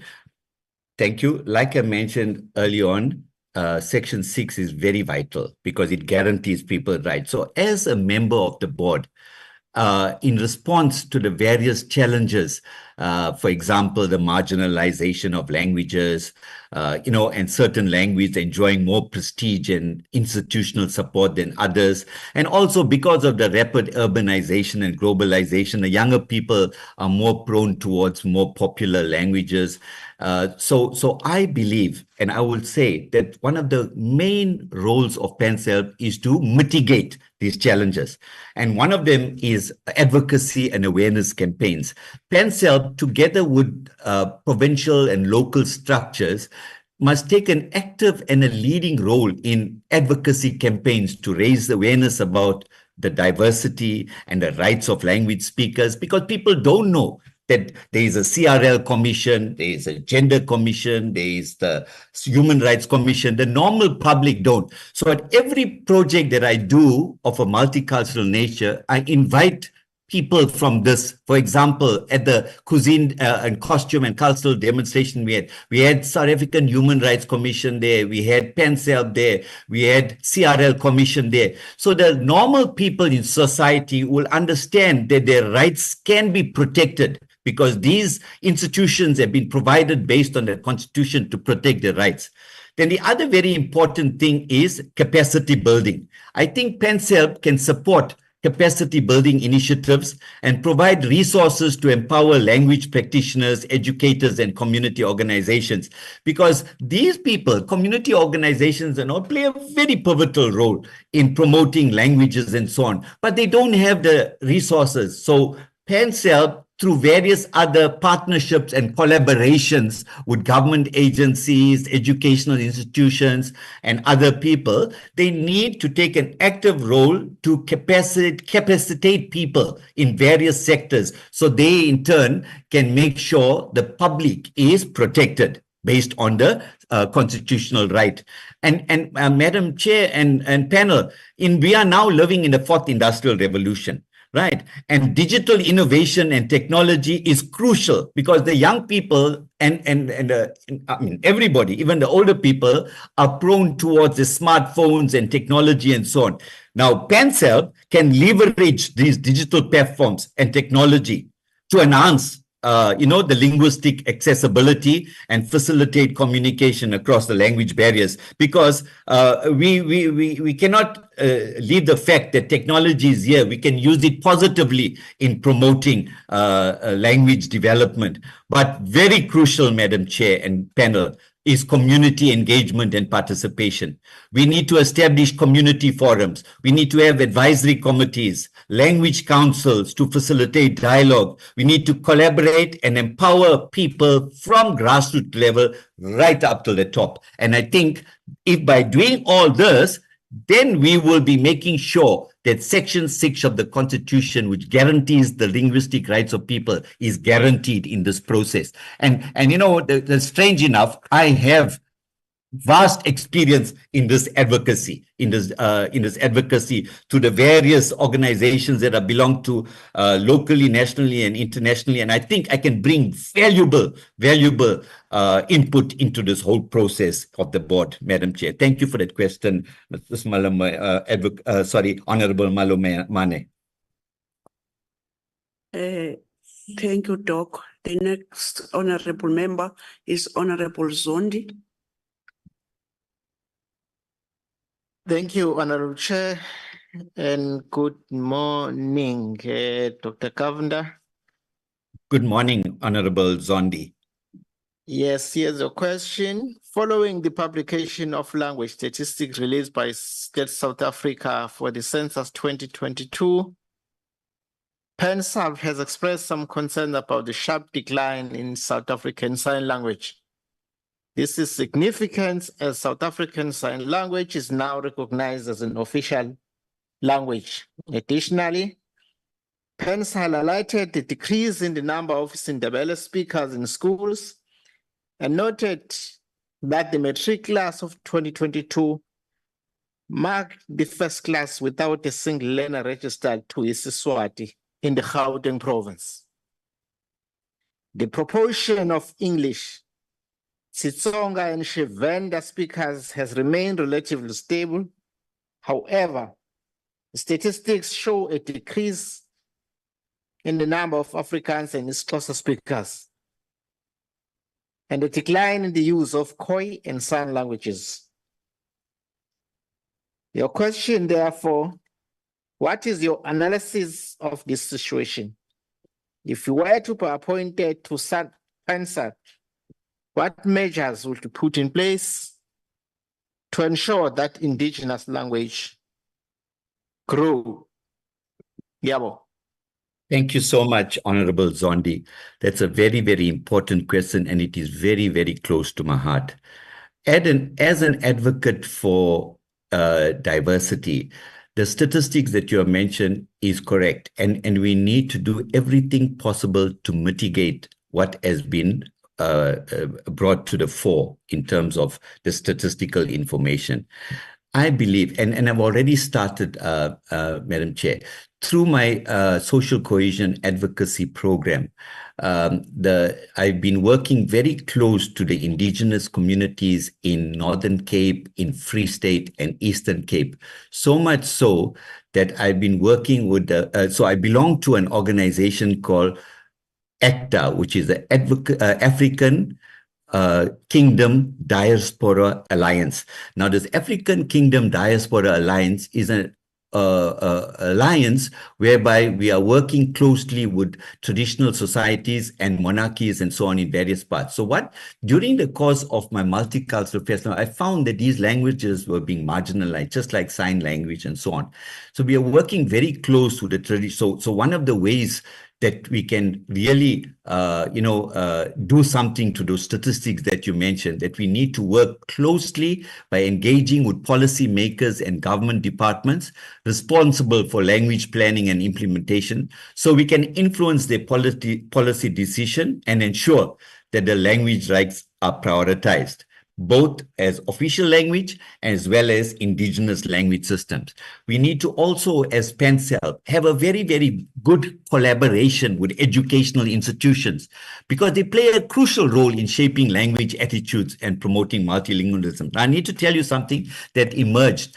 During the riots in Durban, the South African Human Rights Commission, they hosted a number of public hearings, and I was one of the people that were invited to the public hearings. And one of the questions they asked, how you as a social cohesion advocate can assist in preventing these things from happening. So one of the things I mentioned, and the South African Human Rights Commission have bought the idea, is that we need to have curriculum in schools and universities which teaches children diversity education. So in other words, at school level, LO is being mismanaged. LO is not taught properly. So we need to have a curriculum for diversity education, because every child needs to understand the linguistic diversity of the country so that they can work together properly with their friends and so on. And the same thing in universities. So the Human Rights Commission appointed me to a Section 11 committee which need to develop this diversity curriculum with schools so that we can teach children about other languages that are becoming extinct, the importance of sign languages and all this stuff. So working with schools and universities to ensure that we can mitigate what you have said earlier on in your thing. So as a board member, I would definitely want to collaborate with schools, universities, and education authorities through PanSALB to integrate diversity into the curriculum as well as resources. And like I mentioned earlier on to another question, community organizations and civil society organizations are essential partners in advocating for the linguistic rights of marginalized communities and to promote grassroots initiatives. So therefore, I would think that we need to be more active on the ground. We need to take every opportunity as PanSALB to go to organizations that are hosting events, whether it's Mother Tongue Day, whether it's a linguistic interfaith dialogue, whether it's a cultural program that is hosted by, let's say, the Afrikaner community or the Indian community or the indigenous communities. PanSALB's visibility must be made clear. Every attempt must be made. We need to have a database of all the organizations that are doing these advocacy, and PanSALB must make every attempt to go there and be visible. So I think through these ways, Honorable Zondi, we can really, the statistics that you mentioned, we can really mitigate it. Thank you. Thank you, Jock. The next honorable member is Honorable Adams. Thank you, Honorable Chairperson, and good morning to Dr. Govender.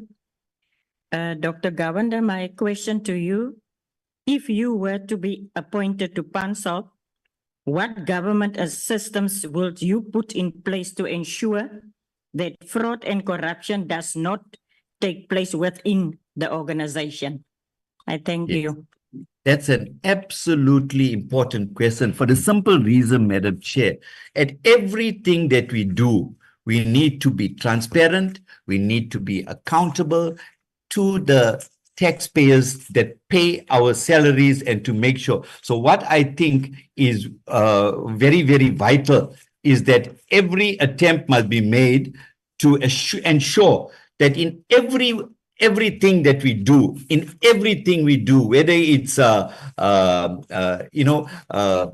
promoting advocacy, engaging with stakeholders and tenders to do certain jobs, we must ensure at all times that there needs to be ethical and transparent government. So I pledge, and I've always maintained this in my entire public service here, Madam Chair, that integrity is clear, that we need to uphold the principles of honesty, fairness and impartiality in everything that we do as a board member and decisions at board members. We need to be fair and impartial. I will prioritize the public interest above personal or organizational agendas, and I will strive to maintain the highest ethical standards and conduct. Secondly, when it comes to accountability, Madam Chair, I recognize the importance of being answerable for my actions as a board member and my decisions as a board member. I am committed to holding myself and my fellow board members accountable for the stewardship of PanSALB's resources and the outcomes of our initiatives. I welcome constructive feedback and scrutiny from stakeholders as essential mechanism in everything that I've done, Madam Chair and Honorable. Right?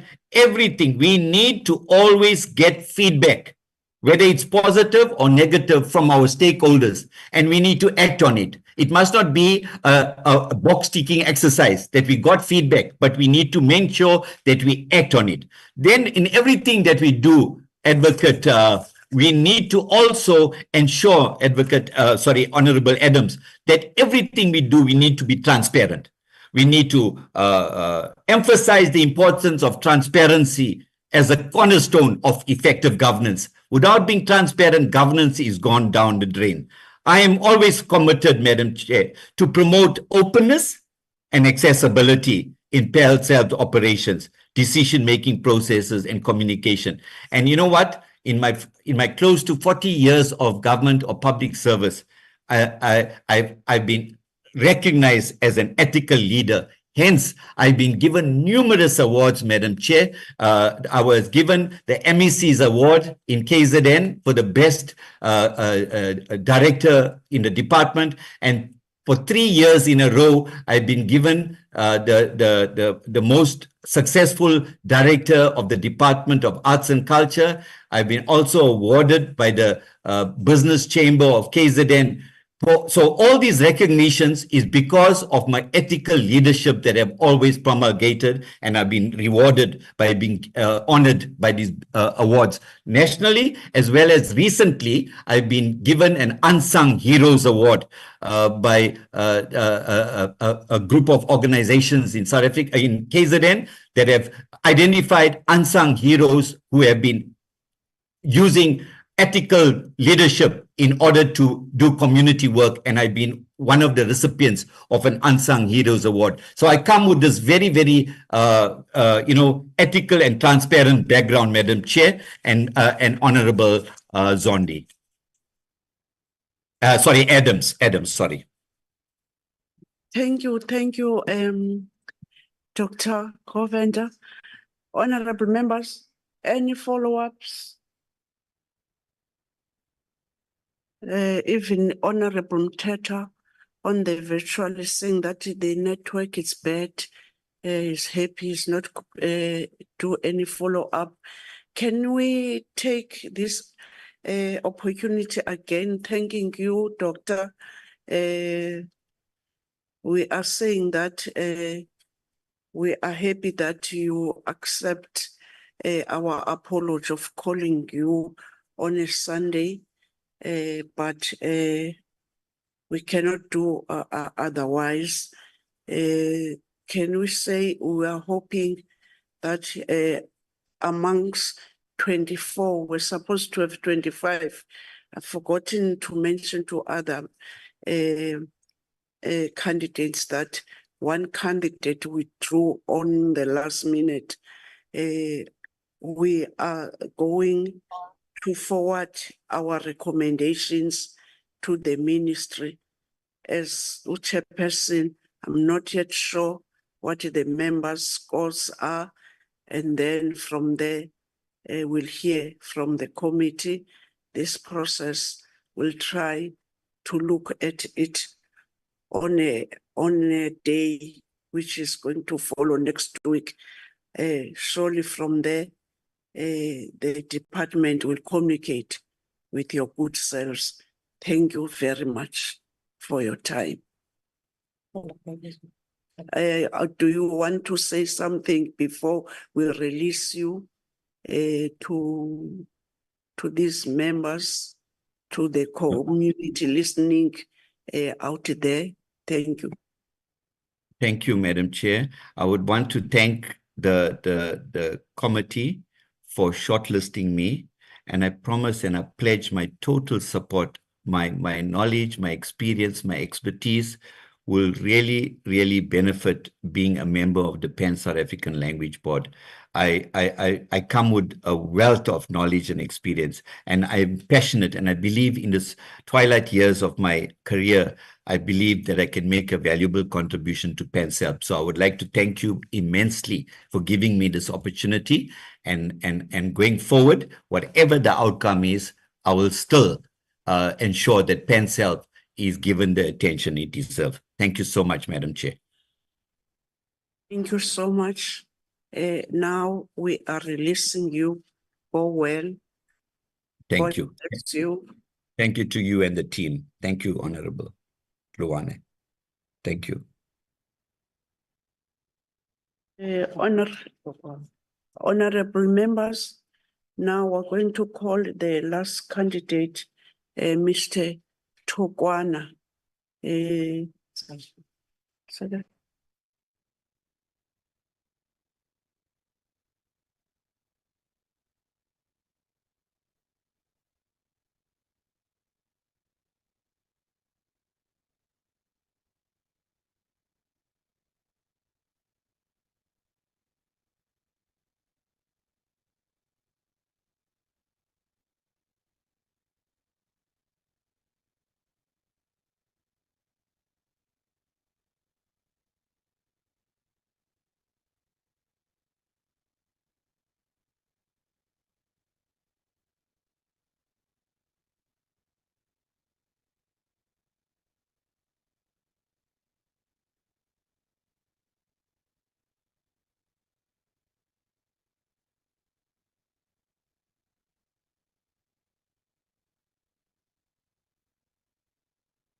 Hello, Mr. Toana. We see that now we are in. Can you open your video and the mic? Want to see your face, and then you will be speaking through your mic. Thank you.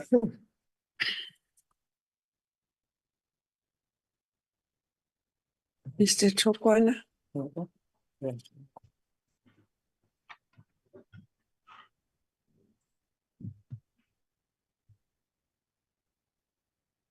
Mr. Toana, yes. Good morning, sir. Good morning, Honorable Chair. Mr. Toana, we do welcome you on a Sunday. Maybe you're supposed to go with your family to church. We did in also our good selves because we wanted to done with this. We are aware that the board needed to be in place. We do apologize as Parliament of South Africa to call you on a Sunday. The unfortunate part of it, as members of Parliament, we are working 48 hours, but we do respect some days. We do have a Masabata on Saturday and other religious churches. Others are today, but even yesterday and today we've been working here in this house. We wish you that you must relax because honorable members are going to ask questions to you. But also we have your CV with us. Out of your CV, if you can introduce yourself and try to be brief. You have got 45 minutes to answer questions, and I do give you 5 minutes of your introduction. You must not forget that the whole CV of yours is with us. You are welcome in Parliament. I thank you. Thank you, Honorable Chair and honorable members. Just a moment, Mr. Toana. We've seen you. If you don't have any problem of switching of your veto, maybe through the problems that you are having of load shedding, you are allowed because we've seen you. I thank you. Thank you, Chair. I'll switch off my camera and then I will listen to the questions as we go along.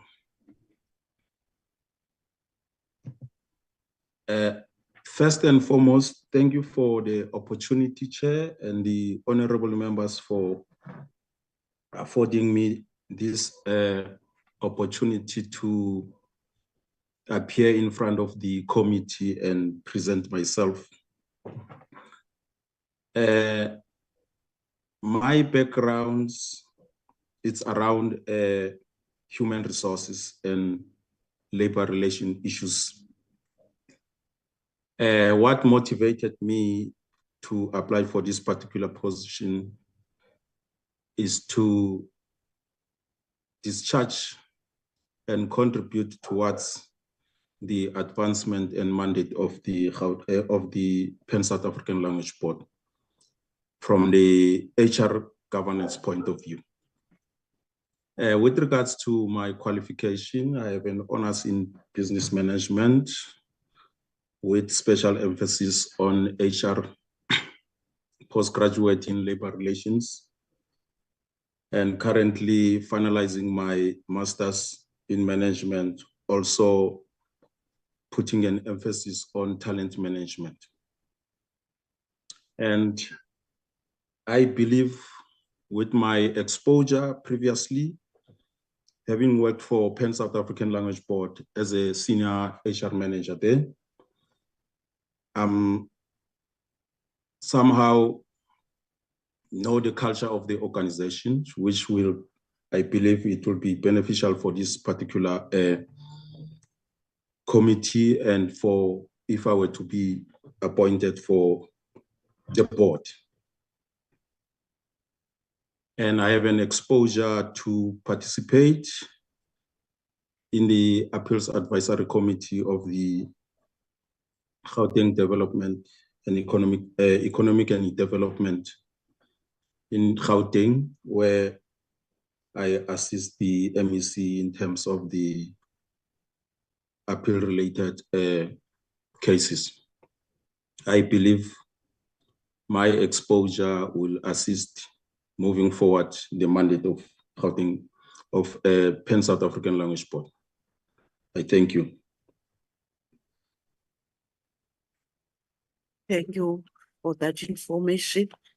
Can I call the Honorable, the Chief Lutuli to pose a question to you? I thank you. Thank you, Chair.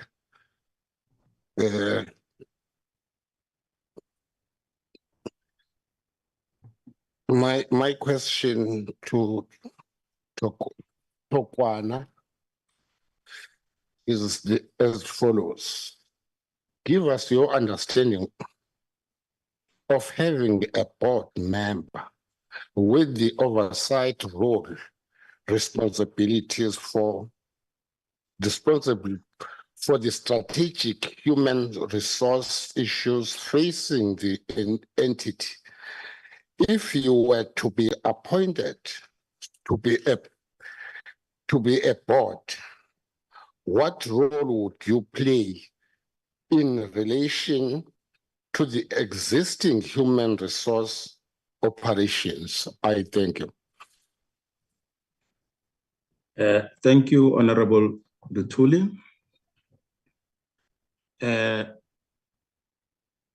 My involvement in the HR-related issues will come in the form of ensuring that I assist the board in ensuring that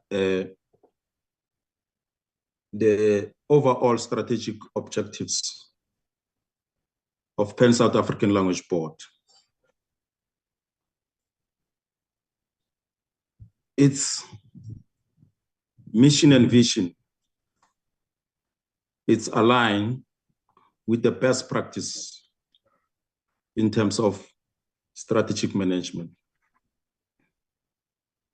I will assist the board in ensuring that the business strategic objectives of the organizations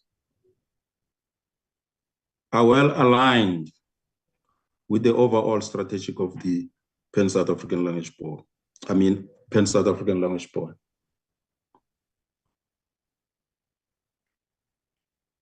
Make sure that the oversight of the board doesn't interfere with the operations of the organizations. We create a good governance structure that will allow the Chief Executive Officer as an accounting officer of the Pan-South African Board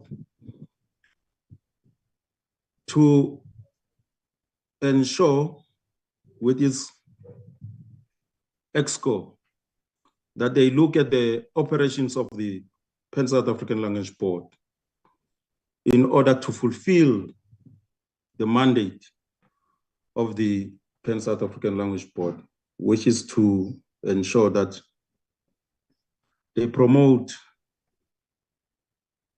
the multilingualism in our country.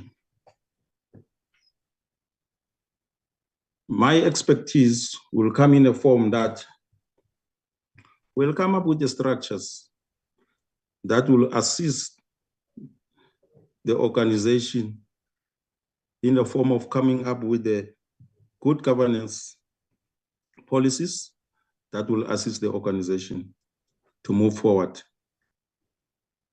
We'll come up with the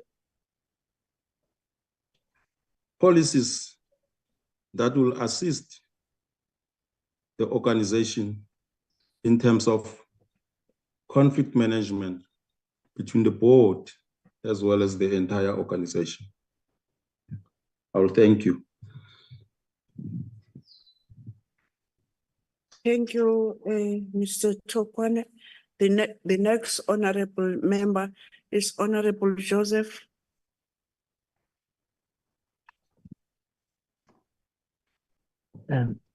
Thank you, Chairperson. And good day, Mr. Toana. Good day, Honorable Joseph.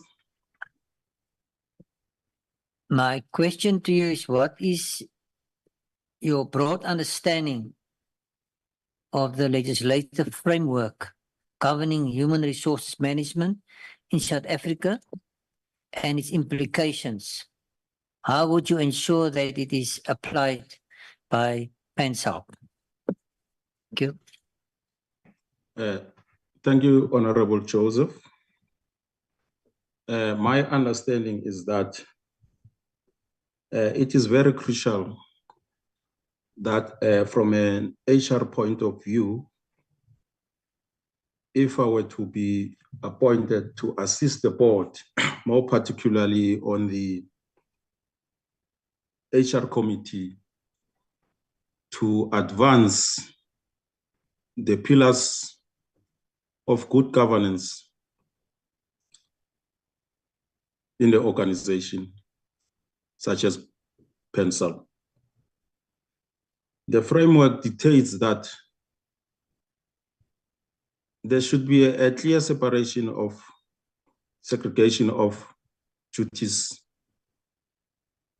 in terms of governance.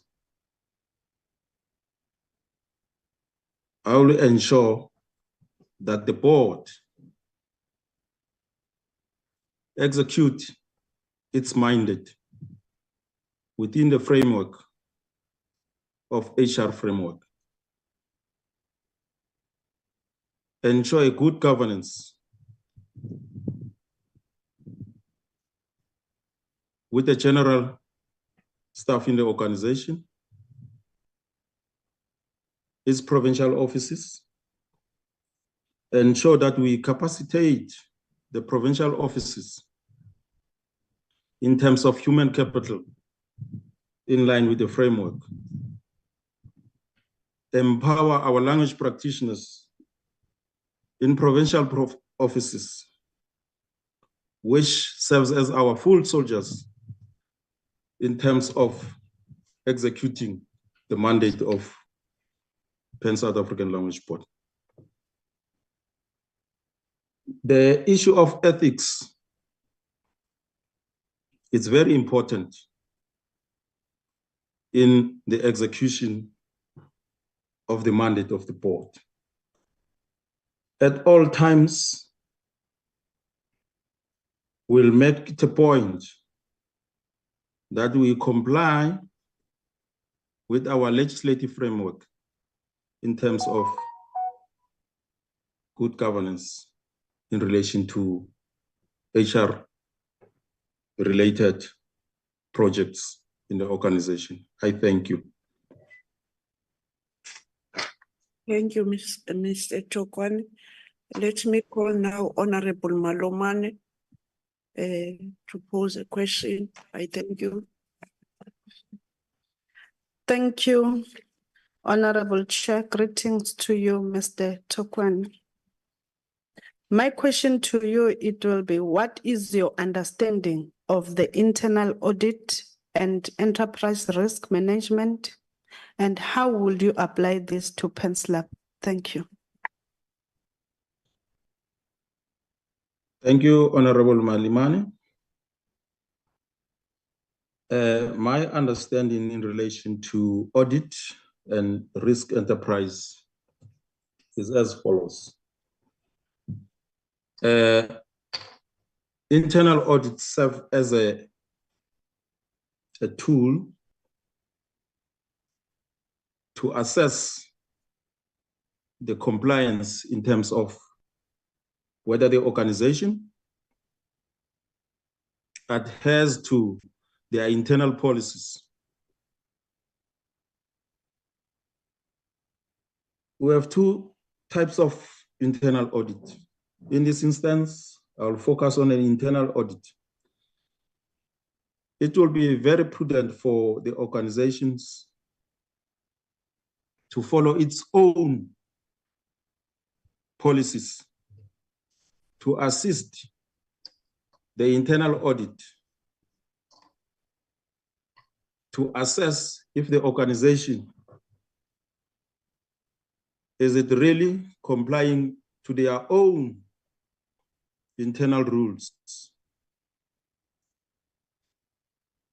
Internal audit will serve as a watchdog, so to say, if the organization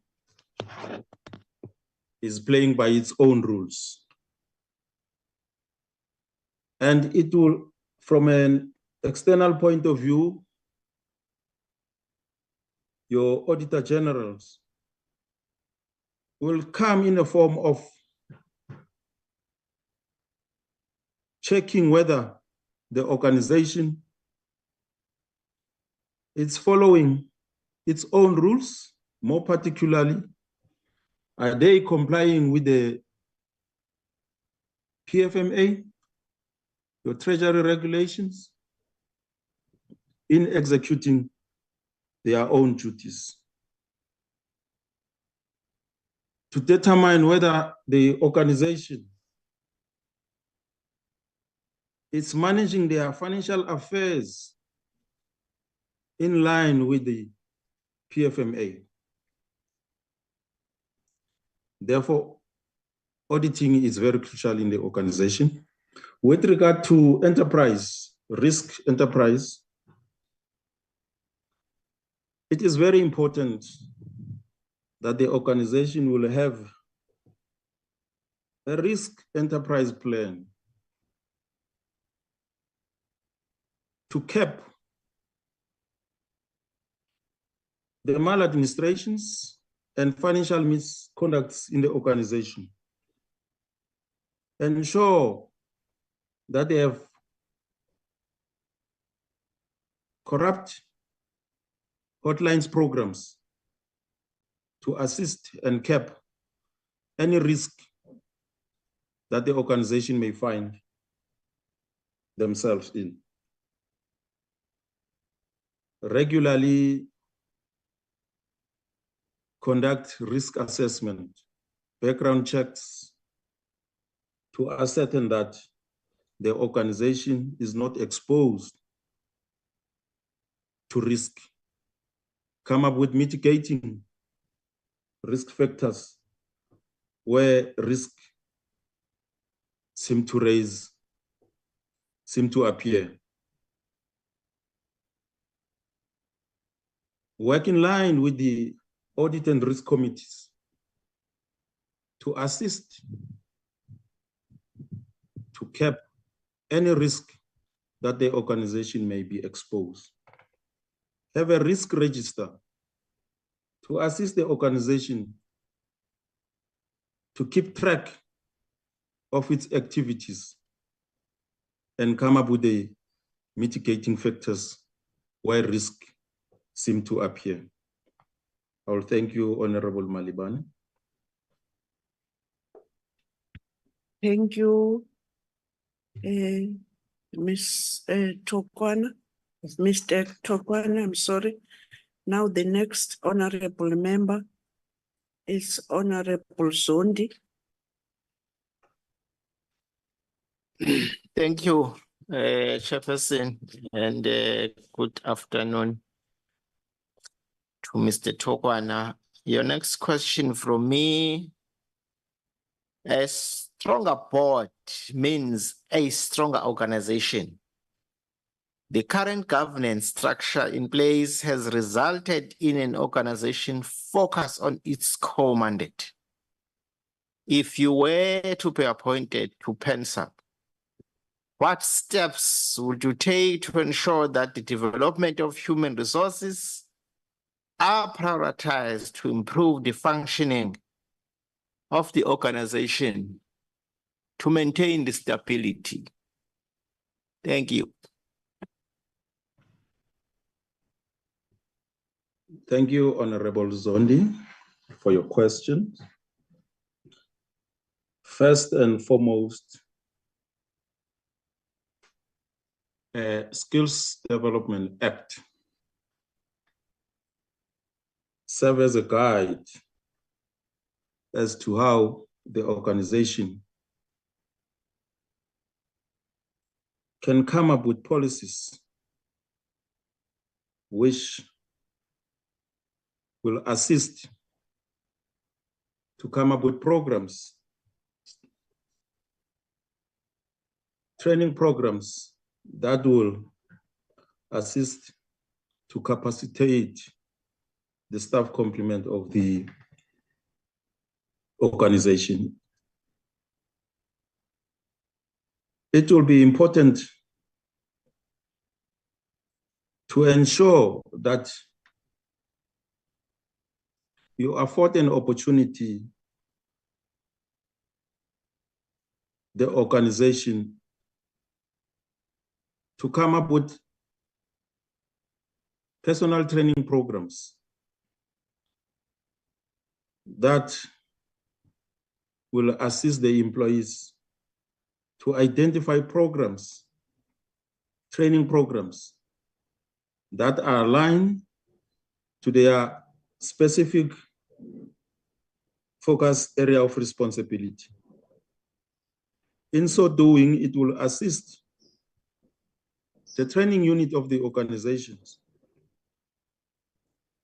to develop programs that will assist to capacitate and upskill their staff workforce.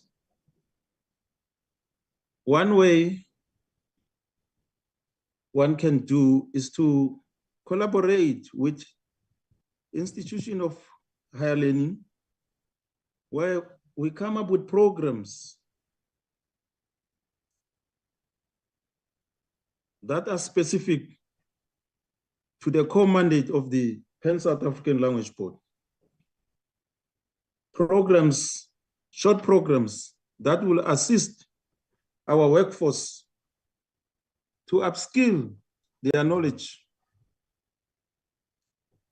upskill their technological innovation, in ensuring that they are able to execute their work effectively and efficiently. Come up with bursary programs to encourage continuous learning within the organization, where you offer bursaries to employees so that they can educationally upgrade their knowledge.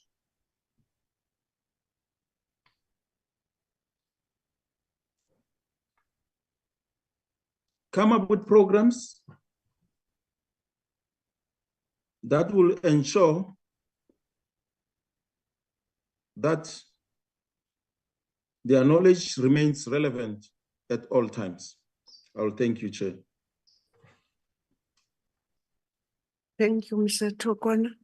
The next honorable member is Honorable Adams. Thank you, Honorable Chairperson, and good morning to Dr. Toana. Doctor, my question to you will be, amongst the powers or functions of PanSALB is to actively promote the development of the previous marginalized language in South Africa. If you are appointed to the board, how will you ensure that the PanSALB execute its mandate? I thank you. Thank you, Honorable Adams. Point of correction, I'm not yet a doctor, but I will take it as a compliment. I will take it as a compliment, as an inspiration. One day I'll see myself as a doctor. That's my next level. I'm currently finalizing my master's. With regards to your question, what I will do, I will ensure that I capacitate the provincial offices. I always maintain a stance that our provincial offices, our foot soldiers, and therefore,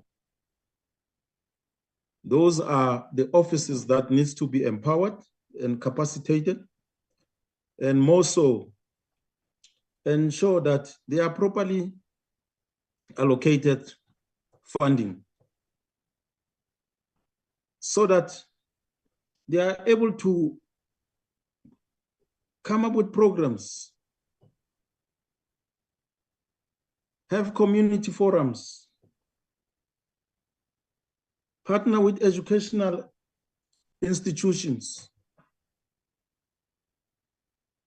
ensure that the language board marketing unit collaborate with certain institutions, higher learning institutions, your basic institutions, come up with campaigns at school levels, advocate the use of these marginalized, the importance and use of these marginalized languages. Come up with creative ways. Lately, our youth, they are very sophisticated when coming to social media. Make it appealing to them. Use those platforms to promote these previously disadvantaged and marginalized languages. Collaborate with our community traditional leaders. Have campaigns, awareness in communities about the importance, use of our previously marginalized languages. Create a cohesion.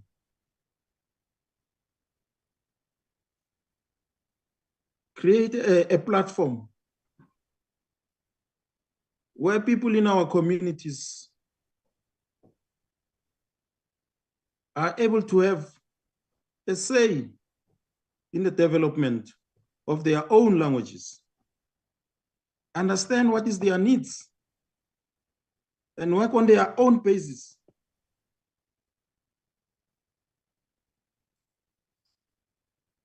Create a platform from the PanSALB organization point of view, where we assist the language activists in our communities, Your NGOs, we try to capacitate, come up with a way of fundraising for those particular NGOs in order to advocate and promote our languages at a grassroots level.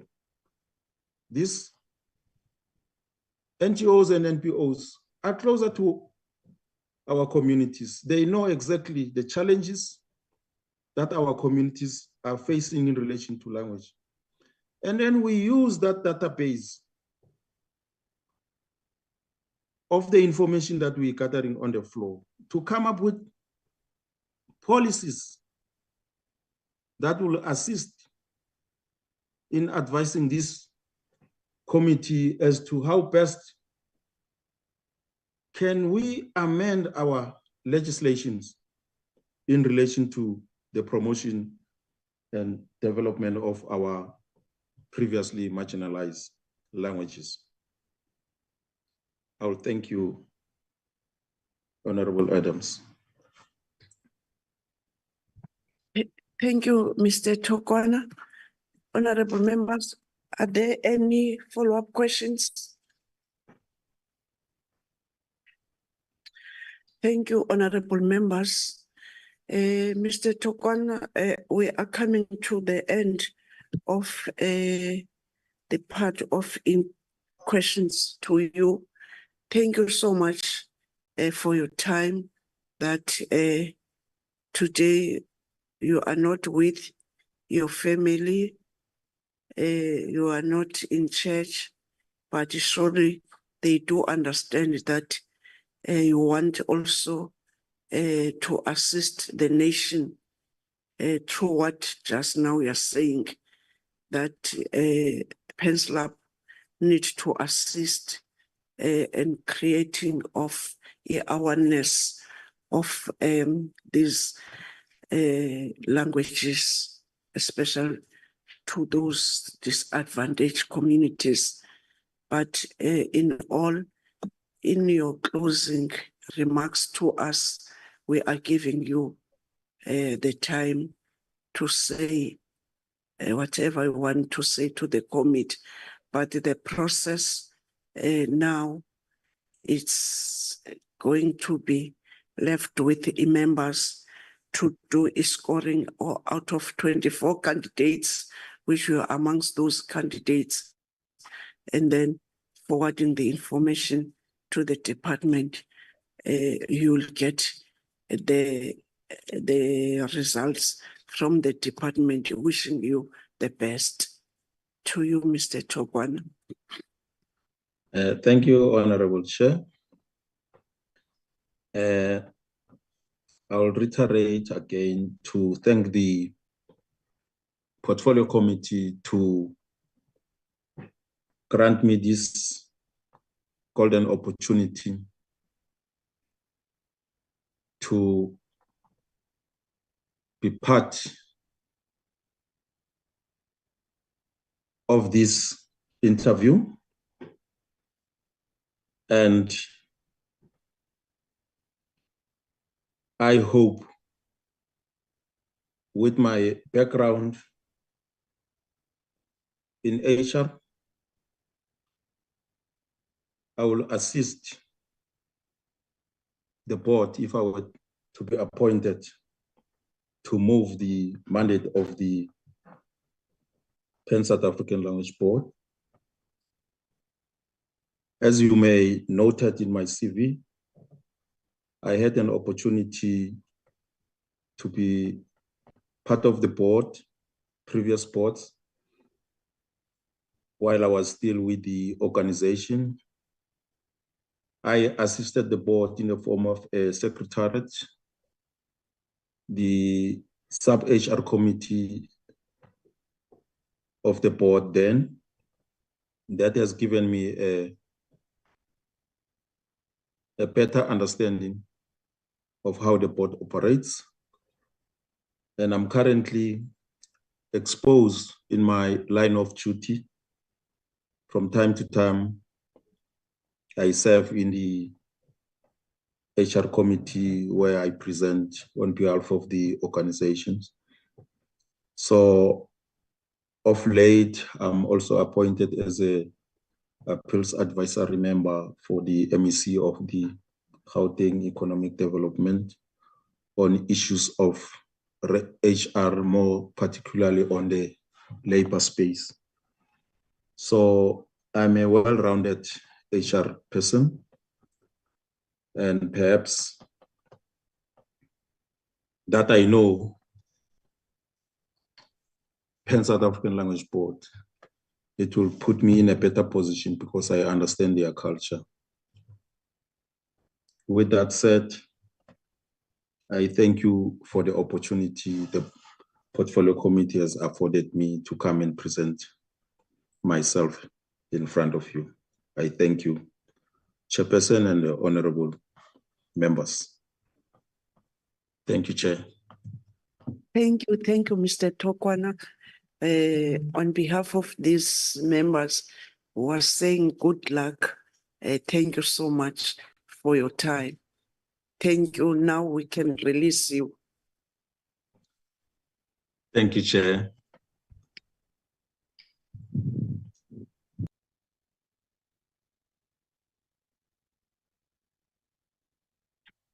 Honorable members, staff of this committee, the officials of Parliament with various duties, let me take this moment saying that you are sons and daughters of this Africa and of this South African Parliament. You've been doing stunning job since I was this chairperson of this committee. I may declare, honorable members and the staff of this committee, that I joined this committee. This is my 5th ministry, which I've served as chairperson. Today, I'm pleased that this is my last day to sit with you physically, because the next meetings, which will cease to be members of Parliament on the 21st of May, but the rest of the period, I'm aware we are rising 28th, and then we are going to do another work which we are given by our political parties, that we wish all the parties that they must do and desist from any violence, because we are leaders. We must be tolerant. When we are outside this room, we must not forget who we are. When we are here, we are presenting the nation, but the nation which we are presenting, we are voted by people, but our behavior must be different from people who will never be sitting together like this, because we are not enemies. We are just servants of people. I'm echoing these words, saying that thank you so much the way you have been doing in this committee. But for this committee, that you didn't miss any committee meetings. We were doing very strange work. This committee has got a slot of Tuesdays, according to the cluster that we're in. But through the work that the work of this committee is huge, because the merger of sport with arts and culture made it to have so many entities. So as a management, with this staff of a parliament, of committees, we were planning every day and night. And when we're looking that we cannot do it justice, I will ask them together that let's apply for other slots. Your Wednesday, you know, your Fridays, you know. But now in this month, we're sitting even Mondays.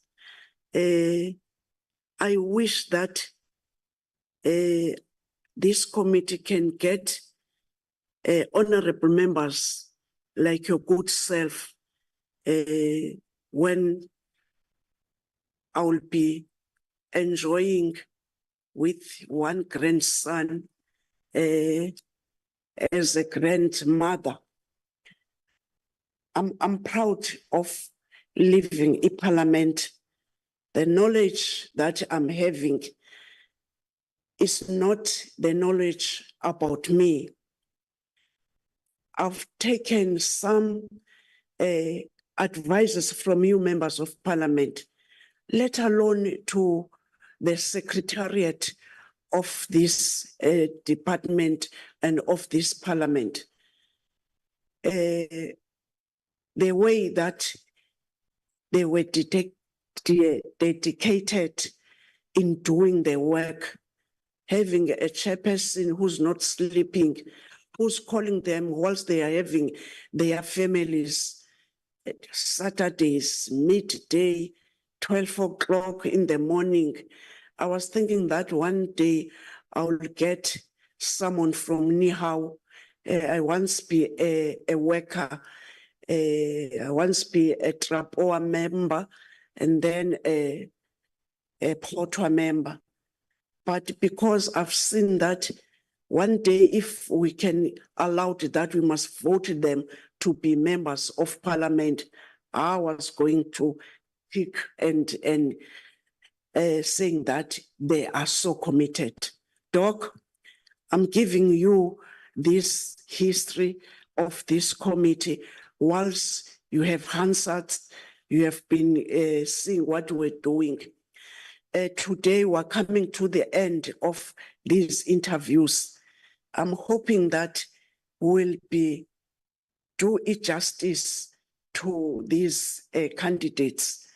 But I'm 100% sure that you will be just not knowing what you do. As a chairperson who was listening, and I did do a scoring, I didn't ask questions, but I was saying if the department wanted 25, it was going to be good and excellent. But you know what we have learned out of. It was educational even to us as members of parliament. As you listening to some of them telling us about the issue of languages, the issue of us as members of parliament and these officials will be thinking that it is good to have that your son and your daughter, your grandsons and your daughters must speak English. They must be fluent in English. But come to your own mother tongue. We know that the child, when he started to speak, he or she's going to say, mom, mom. But now we will be teaching, say, mother, mother. I'm not against that, but we are just culturally losing. But also, thank you to the government of the day that were having something to say. Let's have an official language. But we misuse that as these people who are sitting here and outside. I can say a lot. I'm saying, go well those who are going to fly back to their families. We have 2 honorable members who have bereavement, but this morning, the third one, Honorable Van Dijk, got the bad news of the brother-in-law. I've excused her, but Honorable boy, Mama Bolo, was burying the relative yesterday. Honorable Jafta also. Honorable, I want these things must be recorded. Honorable Mteto was with us and wanted to be excused, but we've seen he has been in and out and then indicating to our secretariat that now I'm driving to this commitment which I asked to be excused because of it. So I've been told by these gurus, administrators, because they know their issues together with the doc, together with researchers, content advice. I was not going to be this chairperson if you were not saying, hey, this chairperson, we can't even support her. You supported me. I don't undermine like the members that these members, we are in the same power. I was just given just an additional responsibility, not because I'm better than you, honorable members, but they were telling me that now we'll go for lunch, and after lunch we're going home, and then come Tuesday, we'll be having a session on Tuesday of official parliament where you are going to tell chairperson and the committee about your scoring. So I'm humbled to say I will miss you, but I'm a South African woman. I'll be around. I'll be looking and checking you all, because we are my sisters and my brothers. You are my daughters and my son. With those words, the meetings adjourned.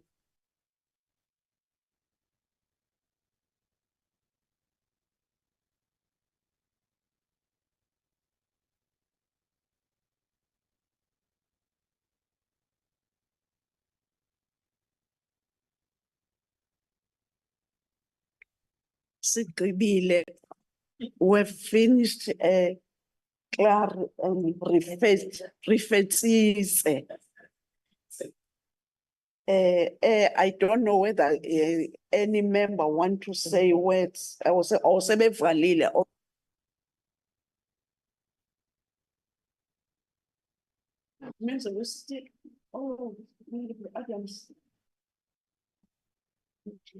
Thank you, Chairperson. And let us feel comfortable when I said colleagues, because for the term we was colleagues. It was a pleasure, Chairperson, to have you as a chair, but not also as a chair, but as a mother. You know, you play your role not only here in Parliament, but also outside. When we needed you, we know that we can pick up the phone and call you.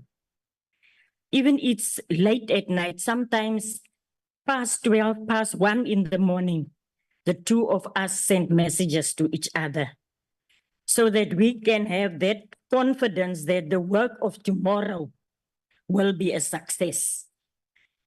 So for me, and I think for the other colleagues of us, Chairperson, we never have our differences in our committee. Even also where we have to go outside and discuss issues, we come to a conclusion that we can move forward. You guided us with your knowledge that you have of this committee, and we are really proud about that. There was no time that you say to us, no, go and sort yourselves out.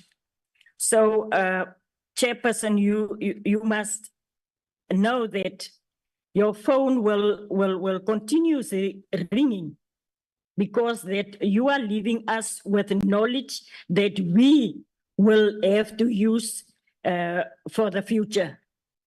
So don't think that you are departing now from us, but you will be still amongst us. I thank you, Chair.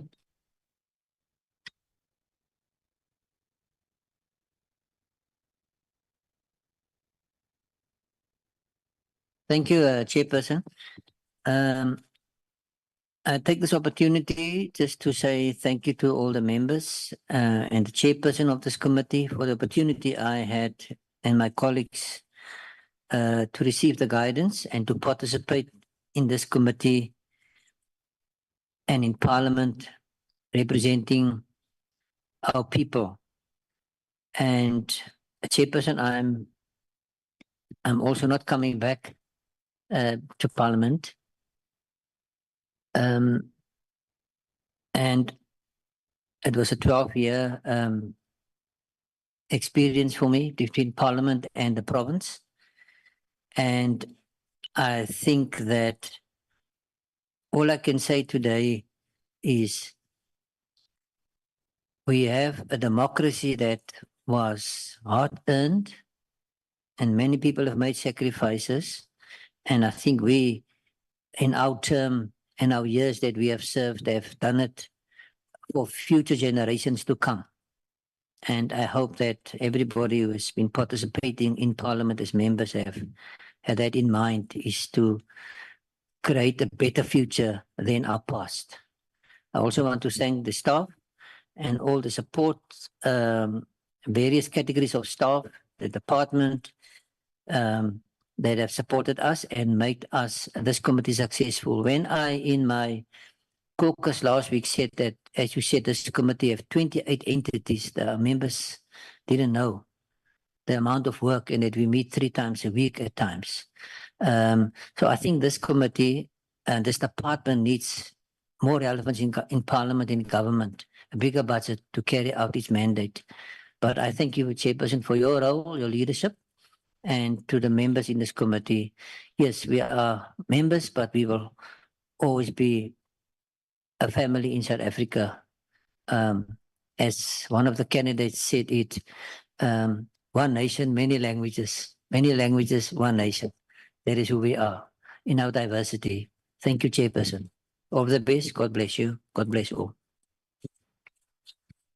Honorable members, we are still going to meet maybe on the last day. We'll give our staff, but I don't want to say they don't want to say anything. We've said we're a family, but I was taking this advantage because this is the last day of having one-on-one, and from there, Doc, you don't want to say anything. Thank you for your time. You were with another committee of CGE, but you ran to this committee. You were doing double job, but thank you so much to come and guide us. And you guided us we're hoping that nothing that is not going to be okay. Thank you, Doc.